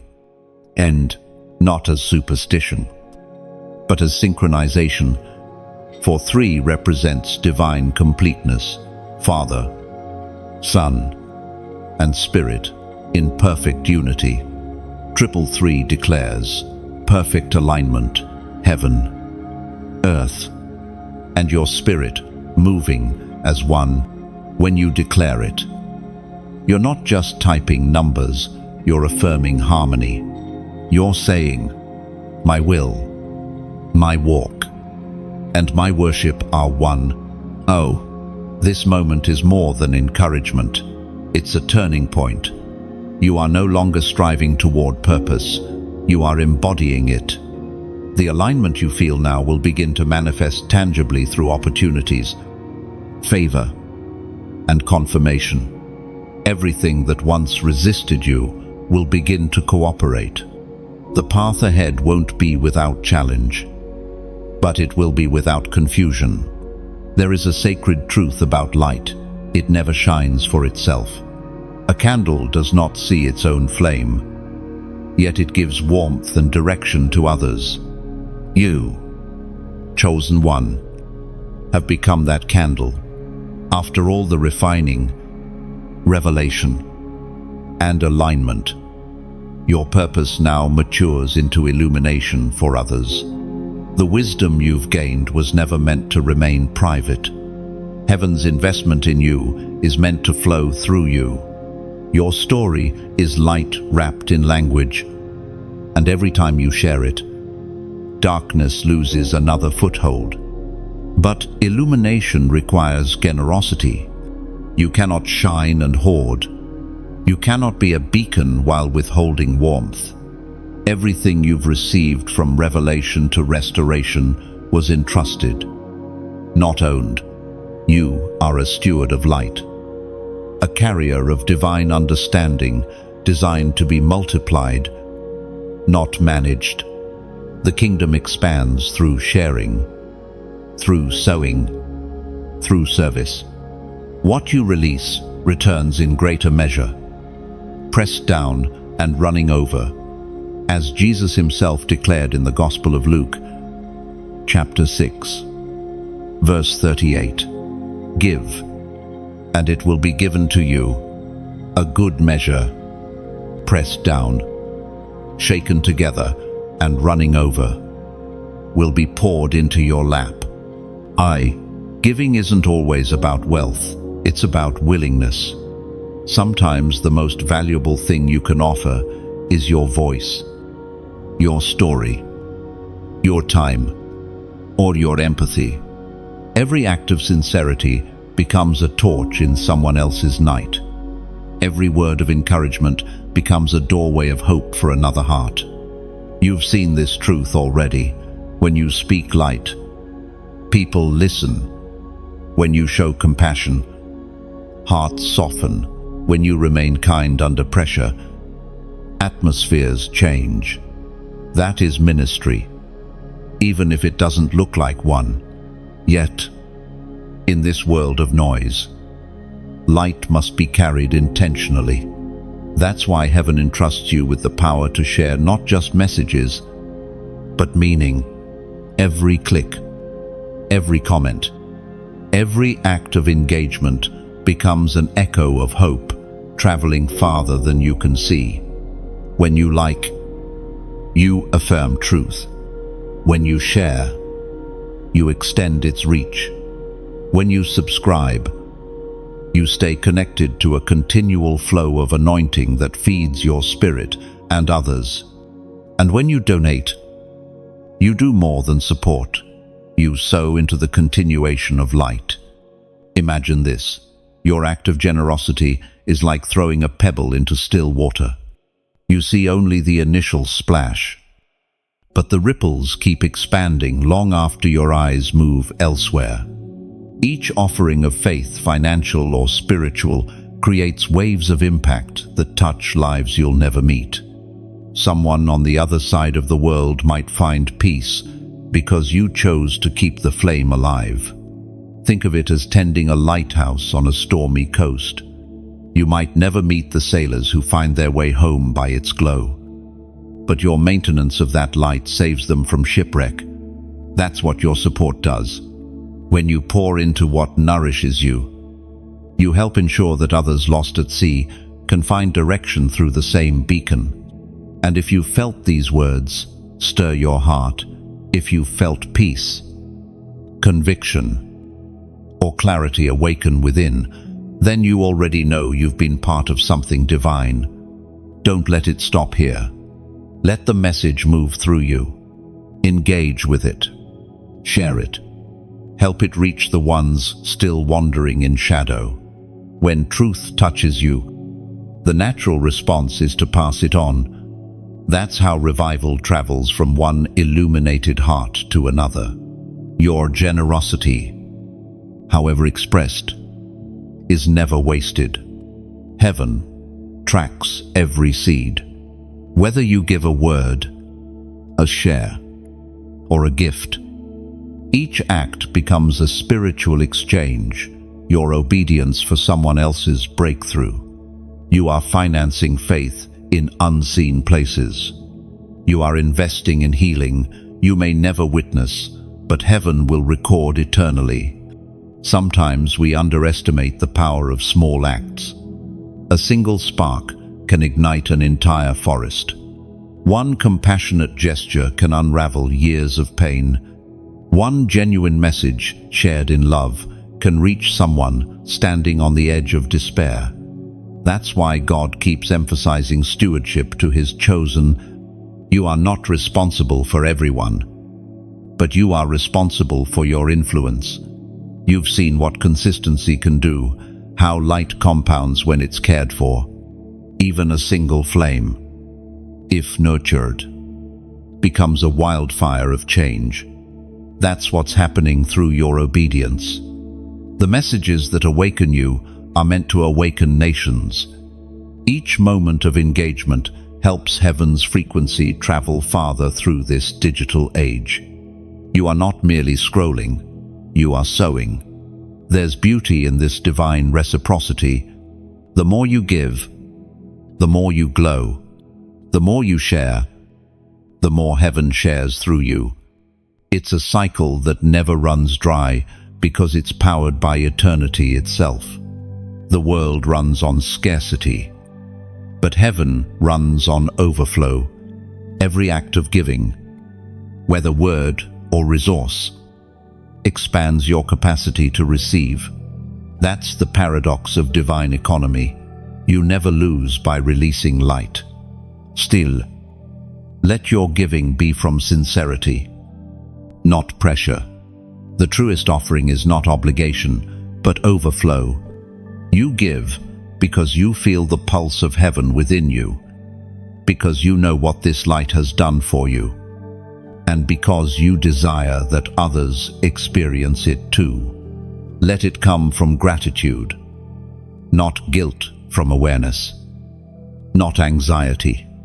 And while you give, remember this: you are not funding a moment, you are fueling a movement. You are helping to build a digital sanctuary where revelation meets restoration, where words become windows into divine reality. Every ounce of support helps this message continue to reach those in need of alignment, purpose, and awakening. So continue to keep your flame steady, your heart generous, and your focus holy. Engage deeply. Support joyfully. Share courageously. Because when the chosen ones work together, light doesn't just grow brighter, it becomes unstoppable. You are the lighthouse, the vessel, the spark, and every act of your generosity becomes a bridge between heaven and humanity. Keep that bridge strong. Keep that flame burning. And keep letting your light flow forward until the world remembers where home truly is. There is a sacred strength that doesn't roar, doesn't rush, doesn't need to be seen. It's the kind that holds firm when everything else trembles. That is the strength heaven has been building in you. Chosen one. It's not the strength of muscle or might, it's the strength of endurance, of stillness, of spiritual gravity. You've been trained quietly in the art of not breaking. What used to crush you now only clarifies you. What once triggered panic now awakens purpose. You've become unshakable. This kind of strength can't be taught through comfort. It's refined through fire, tested through silence, proven through storms.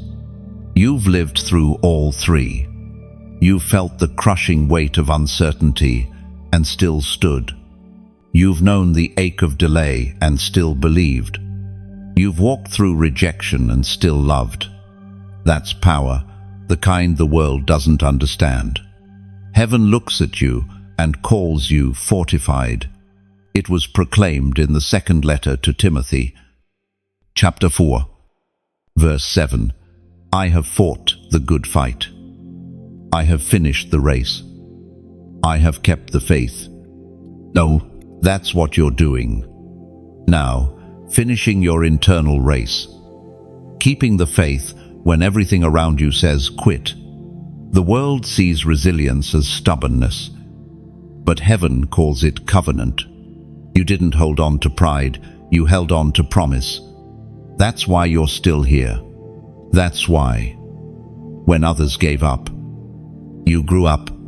Every test that tried to bury you became the soil that deepened your roots. You've noticed it, haven't you? You move slower now, but stronger. You speak less, but your words carry more weight. You forgive faster, not because it's easy, but because it's necessary for your peace. You no longer fight for every battle. You choose the ones that match your purpose. This is the evolution of a chosen one: wisdom replacing reaction, grace replacing defense. It wasn't always like this. There were days when anger felt easier than patience, when you wanted to scream instead of stand still. But through it all, you learned the divine strategy of surrender. You discovered that real strength isn't control, it's trust. You stopped asking God to make the storm smaller and started asking Him to make your faith stronger. And He did. You've been through enough loss to know that peace is priceless.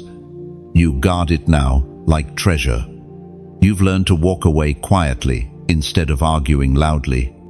You've learned to release what drains you instead of rescuing what refuses to grow. You've learned that silence isn't weakness, it's wisdom. You've become so steady that even chaos looks at you and asks, "How are you still standing?" This stability doesn't mean you don't feel. It means you've learned to filter what you feel through faith. You've stopped letting emotion dictate your direction. You no longer live by reactions, you live by revelation. You can sense what is from God and what is not. That discernment has become your shield.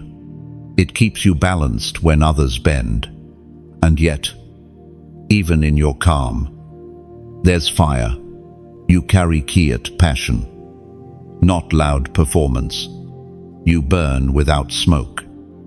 You lead without shouting. That's the mark of those refined by heaven. They don't announce strength, they embody it. You've become a walking flame that refuses to flicker, even in the wind. But with great strength comes sacred responsibility.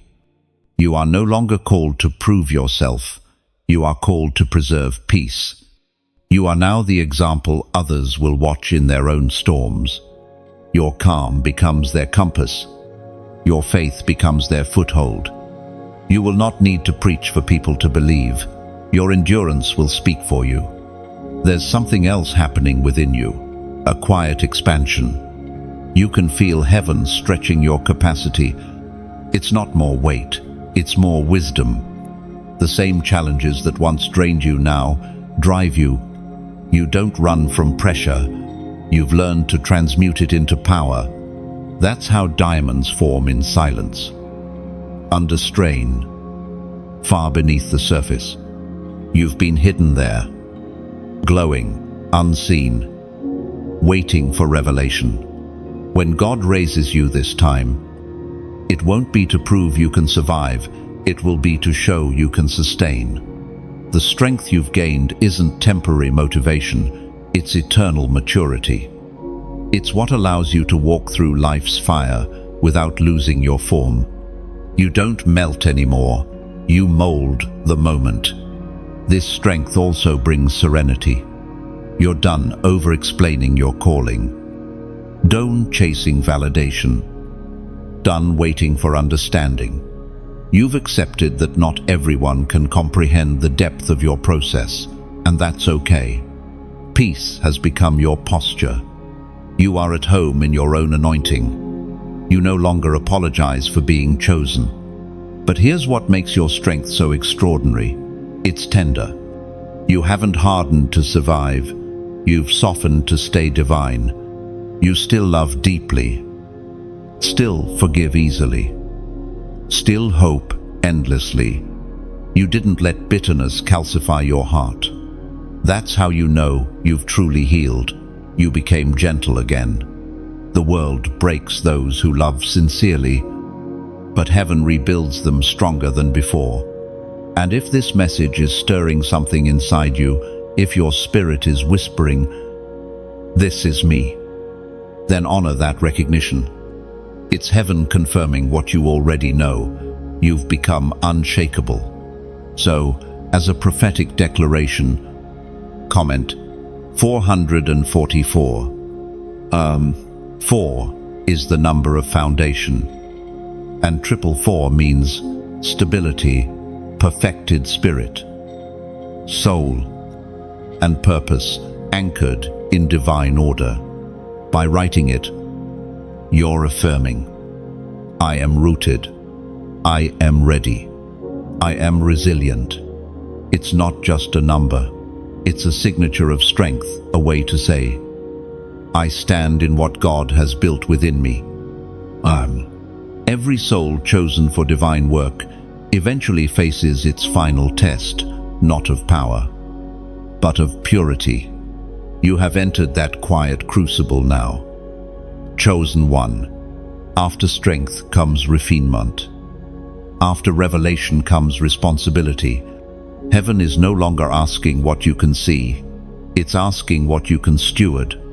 You've proven your endurance in storms. But now comes the higher call to remain humble in sunlight. Success can be more dangerous to the spirit than struggle ever was. You stand at a threshold where blessings increase, but so does scrutiny. The higher the mountain, the clearer the view, and the more visible the climber. You will find that people now notice your light, not just for its glow, but for its guidance. Many will admire you, others will misjudge you. This is the cost of elevation. You can't rise and remain hidden. Heaven's favor makes you visibly, but visibility must be worn with wisdom. It is written in the book of Micah, chapter 6, verse 8. He has shown you, O man, what is good, and what does the Lord require of you? To act justly, to love mercy, and to walk humbly with your God. That verse is the compass of your new season. You have authority now, but you must wield it with mercy. You have vision now, but you must see with compassion. You have wisdom now, but you must speak it with gentleness. Humility is not shrinking, it is shining without arrogance. It is standing in power, while knowing the power is borrowed. Heaven tests the heart, not in hunger, but in harvest. When you have plenty, when you are respected, when prayers begin to turn into realities, that's when pride creeps quietly, disguised as confidence. It whispers, "You did this, but you know better." You remember who sustained you in obscurity, who spoke to you when no one else believed, who lifted you when you fell. Your success is not proof of superiority, it is evidence of surrender. Humility doesn't mean thinking less of yourself, it means thinking of yourself less. You've learned to celebrate without centering yourself. You've learned to lead without seeking applause. You've learned that power is safest in the hands of those who no longer crave it. The truly chosen don't boast, they bless. And yet, humility does not erase confidence, it refines it. You are no longer timid about your purpose. You stand boldly, but not boastfully. You've found the balance between awareness and arrogance. You no longer hide your gifts, but you no longer use them for validation either. You've discovered that humility and authority are not opposites, they are allies. The more heaven entrusts you with, the more you will be required to protect your posture. You will notice subtle tests, moments where you are praised publicly or misunderstood privately. Both are opportunities to remain grounded. When flattery comes, deflect it upward. To God be the glory. When criticism comes, absorb it without offense. Both are mirrors, revealing whether pride still hides within. You've also learned that humility has a fragrance. It attracts heaven's presence. God draws near to the humble, because humility creates space for him to dwell. Pride fills rooms with self, but humility leaves room for spirit. That's why, when you walk in humility, you carry an atmosphere of peace. People won't always know why they feel lighter around you, but you'll know it's because heaven is resting upon you. This new level of grace will require new levels of silence. The higher you rise, the quieter you must become. Too many voices can distort clarity. You'll learn to guard revelation like treasure, to share only what's necessary, and to let results speak louder than explanation. Humility thrives in privacy. You don't need to announce what God is doing. Those who need to know will see the fruit. You will also be tempted to compare your journey to others again. But comparison cannot exist in humility. It dies in gratitude.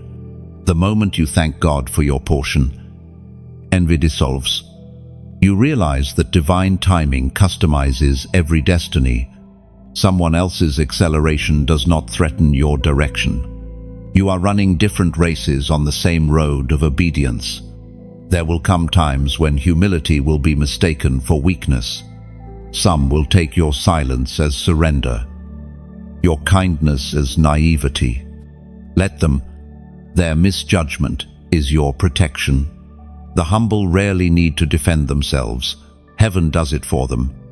God himself fights for those who refuse to fight in pride. You win not through argument, but through atmosphere. And through it all, you'll keep rediscovering a secret. Humility sustains glory. The anointing that pride destroys, humility multiplies. Every time you bow inwardly, heaven lifts you outwardly. That's why the most powerful posture in the kingdom is still on your knees. It is in kneeling that crowns are polished, not tarnished. Your humility will become your greatest legacy. Long after people forget your name, they will remember your spirit, how you carried greatness without arrogance, how you walked in authority without intimidation. The world honors talent. Heaven honors temperament. You will be remembered not for how loudly you spoke, but for how deeply you listened. So, keep your spirit low, even as your light grows high. Stay teachable. Keep your ears tuned to correction, your heart open to counsel, your motives transparent before God. The greater your influence, the smaller your ego must become. You are the living proof that humility and majesty can coexist, that a crown can sit comfortably on a bowed head, and as long as you walk humbly, heaven will keep walking with you. There is a sacred serenity that follows those who have passed through the furnace and found peace on the other side. You, chosen one, have entered that serenity now. It's not the quiet of emptiness, it's the calm of completion. You no longer crave to be understood or validated, you simply are. Your soul has found rhythm with eternity. The storms that once shook you now sound like background music. You've become anchored, not in circumstance, but in spirit. This peace did not come cheaply. It was carved from chaos, built from battles that left scars invisible to most. You earned this stillness by surrendering what once defined you: control, fear, need for clarity. You learned that peace is not the absence of struggle, but the mastery of perspective. The waves still come, but you no longer panic. You've learned to float on faith. It is written in the Gospel of John, chapter 16, verse 33. In this world you will have trouble, but take heart, I have overcome the world. Those words are not a promise of comfort, they are a call to confidence. You've discovered that trouble is not the enemy, disconnection is. When you remain rooted in divine awareness, even turmoil cannot uproot your peace. You now carry the calm of Christ, the ability to sleep through storms, to walk through fire without the smell of smoke. There was a time when you mistook peace for passivity, when you thought being calm meant being indifferent. But now you understand it takes far more courage to stay peaceful than to react. Anger is easy. Anxiety is natural. Peace is supernatural. It's the fruit of surrender, the fragrance of alignment. You don't fight to be calm, you flow into it. This level of peace transforms your perception. You start seeing the hand of God in everything: the delay, the detour, even the disappointment. You stop asking, why, and start whispering, thank you. Gratitude becomes your default language. You realize that nothing has been wasted, even pain had purpose. That revelation turns bitterness into worship. Your peace also changes how you respond to people. You no longer need to defend your truth, you simply live it. You no longer chase validation from those who misunderstand you. You've accepted that some will never see your depth because they're not meant to swim there. You forgive quietly, bless freely, release gently. Every goodbye has become a graduation. The deeper your peace, the clearer your discernment. You can now sense when an environment is off, when a conversation carries hidden tension, when an opportunity isn't aligned. Your spirit detects imbalance instantly because peace recognizes peace. Anything that disrupts it reveals itself. You don't need confrontation, you need clarity. That's why you move away without anger now, because you value your peace more than proving your point. You've also learned that peace and purpose are intertwined. When you follow peace, you find path. The doors that open effortlessly, the projects that feel light instead of heavy, the friendships that bring rest instead of exhaustion. Those are your confirmations. God's will never carries anxiety as a signature. If peace is missing, so is His timing. This awareness makes you magnetic to miracles. Heaven is drawn to harmony. When your inner world is calm, your outer world aligns naturally. Blessings find you easily because there's no resistance within you. You've stopped trying to attract and started allowing. You've realized that stillness is not stagnation, it's strategy. Creation moves around those who are still enough to listen. But this serenity also isolates you in ways few can understand. The more peaceful you become, the fewer people you can hold close. Chaos doesn't feel like home anymore. Drama exhausts you, not entertains you. You'd rather be alone in quiet truth than surrounded by noisy confusion. You crave conversations that heal, not gossip that harms. That's not loneliness, it's discernment. Peace protects itself by pruning distractions. You've become selective, not out of pride, but preservation. You recognize that not everyone values silence as sanctuary. Many still chase noise to avoid facing themselves. You used to do that too. But no longer. You've tasted stillness. And now noise feels foreign. Solitude, once heavy, has become holy. You hear God more clearly there because there's less interference. This peace also restores creativity. With your mind no longer cluttered by worry, inspiration flows freely again. You begin to create, write, build, and dream with effortless rhythm. The ideas you once forced now arrive naturally. Peace doesn't just protect you, it produces through you. It's the soil where revelation grows. And though peace feels gentle, it's not fragile. It can coexist with chaos without crumbling. That's the paradox of divine calm. It's fierce. It doesn't retreat from storms. It governs them. You've reached that level of composure now. You don't pray for smaller waves. You remember that the one within you already walks on them. Your peace has become contagious. Without trying, you heal others just by being. Your steady presence slows their breathing. Your words anchor their thoughts. You've become a living reminder that faith can coexist with realism. That serenity doesn't mean surrendering strength. You are what it looks like when heaven rests in human form. This peace is also prophetic.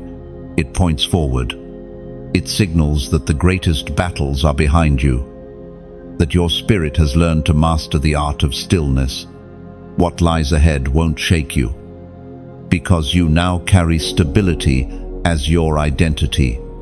You no longer pray for calm waters, you carry calm within. So, as you move forward, let this peace guide every decision.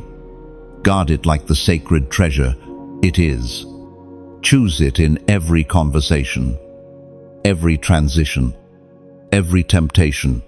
Let peace be your proof of God's presence. For where true peace reigns, heaven is not visiting, it's dwelling. You've entered the era of quiet power. The war is over. The weapon now is wisdom. The victory now is stillness. And the reward, the reward is the freedom of a soul finally at rest. There is a holiness that comes with perspective. And you, chosen one, are walking in it now. This is the season of clarity after the climb. The view from the summit is not only beautiful, it's sobering. You can finally see where you've come from, what you've conquered, and who you've become. Yet instead of pride, what fills your heart is reverence. You realize that every mountain you scaled, every valley you survived, every wilderness you wandered through, Each one was grace disguised as growth. It is written in the book of Deuteronomy, chapter 8, verse 2. Remember how the Lord your God led you all the way in the wilderness these 40 years, to humble and test you in order to know what was in your heart. Oh, that remembrance is your strength now. You no longer romanticize the past or resent it. You honor it. You see the divine fingerprints, even in your pain. The betrayals that once bled you taught discernment. The waiting that once drained you taught wisdom. The losses that once shattered you created space for new beginnings. Looking back no longer hurts, it heals. The rearview mirror has become your textbook, not your trap. From this elevation, you understand the architecture of God's design. What once looked random now forms perfect geometry. The detours were shortcuts in disguise. The delays were protection, posing as disappointment. Even your mistakes were woven into meaning. You were never wandering, you were being led along a path you couldn't yet perceive. Perspective also changes your relationship with others. You stop judging those who are still in the process. You recognize the wilderness, look in their eyes, because you remember it in your own reflection. You no longer preach at pain, you speak through it. You meet people where they are, not where you wish they were. This compassion is the crown of clarity, understanding without superiority, guiding without control. You've learned that wisdom doesn't need to announce itself. The deepest truths are lived, not lectured. People now feel your insight before they hear it. You carry quiet authority, the kind that can't be faked or taught. It comes from scars that turned into symbols of grace. The world honors titles, but heaven honors testimony. Your very presence testifies to endurance, faith, and transformation.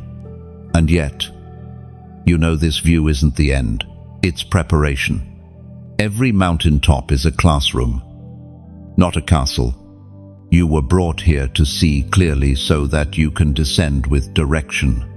There are souls waiting in valleys below who need the light you now carry. The summit is not your reward, it's your assignment. From up here, you learn not just what to teach, but how to teach with patience, humility, and authenticity. This is where many stumble, mistaking clarity for conclusion. But you know better. You've seen how God works in cycles, how revelation births new responsibility. The light you carry must flow outward, or it stagnates. The anointing you hold must pour into others, or it grows heavy. That's why God lifted you, to make you a lighthouse, not a monument. Still, clarity brings solitude. Not everyone can join you at this height. The air is thinner up here, the silence sharper. Few understand the cost of seeing deeply. Sometimes you long for the innocence of ignorance, but you cannot go back. Once eyes are opened, they never close the same way again.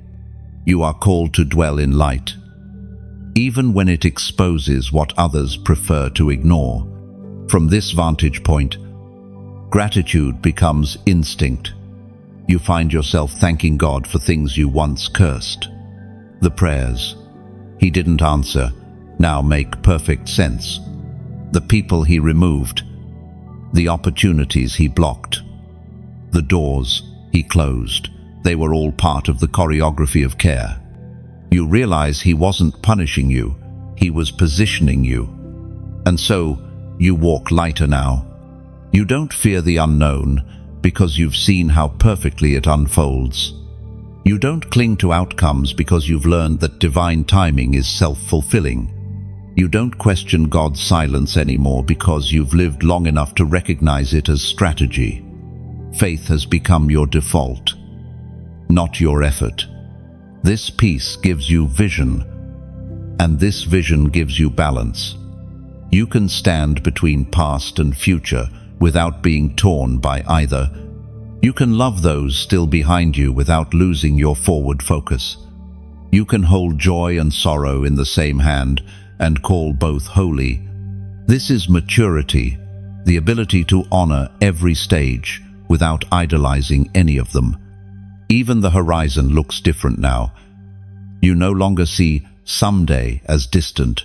You see it forming right in front of you. The promises, once blurry now, take shape with precision. You realize that destiny was never ahead. It was within all along, waiting for you to rise to the level of awareness where you could see it clearly. And when you look down from this sacred height, you no longer pity those still climbing. You pray for them, bless them, and silently cheer them on, because you remember how hard it was to trust when the trail vanished, how heavy it felt to carry purpose up slippery slopes. Now, your empathy is your elevation. You no longer see yourself as above others, but as beside them on the same sacred mountain, just at a different ledge. Clarity changes everything. It refines ambition into assignment, turns striving into service, and replaces fear with focus. You've learned that the purpose of vision is not to see farther, but to see truer. And you do. So here, you stand steady, clear, awake. You've reached the place where revelation and rest coexist. You are not finished. You are fulfilled. The mountain was never about height, it was about sight. And now that you can see, you'll never walk blind again. And now, chosen one. The journey circles toward completion, not an ending, but a return to origin, to essence, to the place where all beginnings find their purpose. You have climbed through darkness and descended through revelation. You have faced silence, storm, solitude, and song. What began as uncertainty has become understanding. What once felt like survival has transformed into stewardship.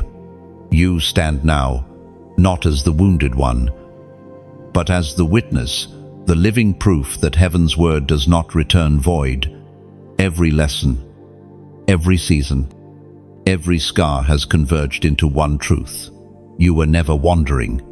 You were being woven. The threads of pain and promise, loss and learning, confusion and clarity, all of them were strands in a divine tapestry, too vast to comprehend in the moment. But now, from this height, the pattern gleams in holy symmetry. Every step had purpose. Every pause was prophecy. It is written in the book of Revelation, chapter 21, verse 5, "And he who sat upon the throne said, Behold, I make all things new." N4. That is what this moment is, the newness after the breaking, the dawn after the crucible, the peace after the proving. You are not the same being who began this journey.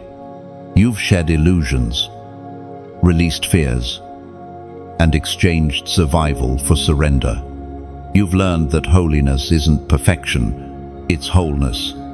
It's when every fractured piece of you finally remembers it belongs to the same divine design. This newness doesn't roar, it hums. It's kia, but undeniable. You can feel it in your breath, in the way your spirit settles into itself. You are at home now, not in a place, but in presence. You no longer chase God across horizons, you recognize Him in every moment, in every breath, in every reflection. Heaven no longer feels distant. It lives beneath your ribs, whispering through your peace. You once thought your calling was to do something great. Now you understand it was always to be something true. The world measures greatness by noise. Heaven measures it by depth. And your depth has expanded beyond words. You've become the embodiment of what others are still praying to understand. You don't just carry revelation, you are revelation living, breathing, moving truth. There's a certain grace that comes when striving ends. You no longer rush to achieve, you rest to align. You've stopped trying to manifest your will and started allowing divine will to manifest through you. The plans you once obsessed over have dissolved into peace. You've realized that destiny doesn't demand, it develops. It unfolds naturally when you stop resisting its rhythm. You now live with sacred rhythm, the pulse of divine timing, echoing in every heartbeat. You wake with intention, not anxiety. You move with clarity, not confusion. You speak from truth, not reaction. You've become a vessel that carries heaven's calm into earthly chaos. You've become what you once sought, a bridge between worlds. But the completion of this journey is not just internal, it's relational. Heaven is turning your gaze outward again. The wisdom gained in solitude must now walk among people. The compassion born in pain must now comfort others. You are not called to escape the world. You are called to engage it differently. You don't leave the mountain to lose your peace. You carry the mountain with you. Wherever you go, the stillness goes too. This is what it means to reign not as ruler over others, but as master of your own spirit, to lead by example, to serve without recognition, to love without condition. Power is no longer a pursuit, it's a posture. You don't fight for influence, your presence is influence. You don't force change, you embody it. And yet, as you prepare to continue forward, know this, your journey will keep evolving. Revelation never truly ends, it deepens. New seasons will come, some bright, some shadowed, but you will move through them differently now. You are no longer reactive, you are responsive. You understand that even darkness serves the light that made it. You will face new challenges, but fear will no longer be your language. Faith will. Your relationship with time has shifted too. You've stopped counting hours and started measuring moments. Every second feels significant because you live consciously now. You see eternity in the ordinary, the divine hiding inside the daily. Washing dishes becomes worship. Silence becomes symphony. Existence itself feels sacred. You've stopped separating the spiritual from the physical because you've discovered they were never apart. You are now entering the era of legacy. Your words, your actions, your silence, they will ripple through generations, not through fame, but through frequency. Your peace will outlast your presence. Your wisdom will echo in lives you'll never meet. Heaven doesn't record fame, it records faithfulness. And you have been faithful through heartbreak, through hunger, through hiddenness. That's why you are trusted now with more. Heaven doesn't promote by popularity, it promotes by purity. You've proven that your character can carry what your anointing demands.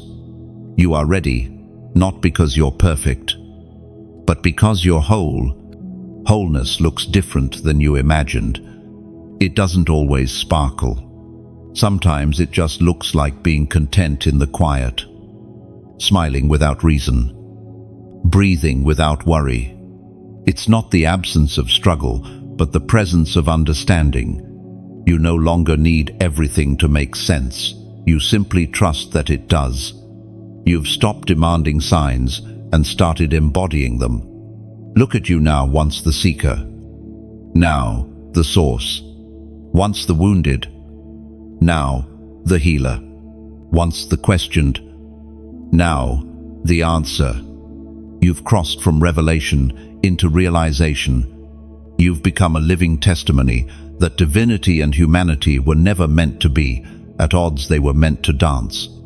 There's a sacred peace in knowing that your purpose is no longer ahead of you, it's within you. You've stopped waiting for destiny's arrival because you've realized it was waiting for you. Every moment you live in awareness, destiny unfolds like a blooming garden, and your presence, wherever it goes, will leave beauty behind.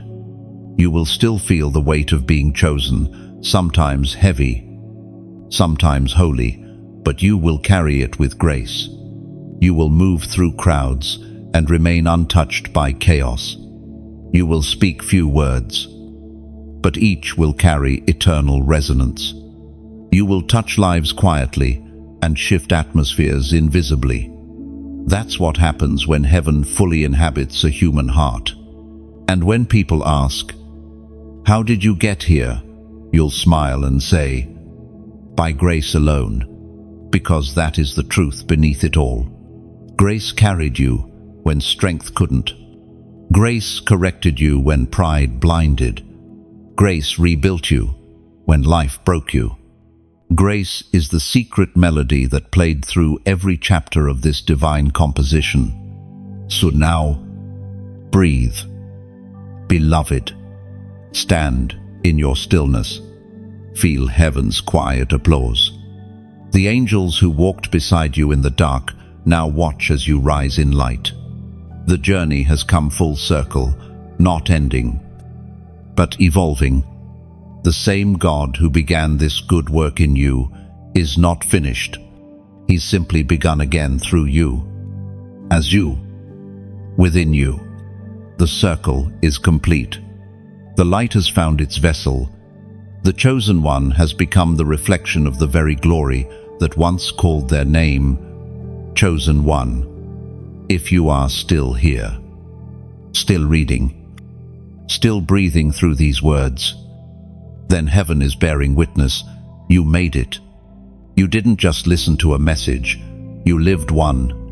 You walked through transformation in real time, layer by layer, revelation by revelation, until the truth began to sound like your own heartbeat. This isn't just the end of a script, it's the beginning of your becoming. Pause for a moment.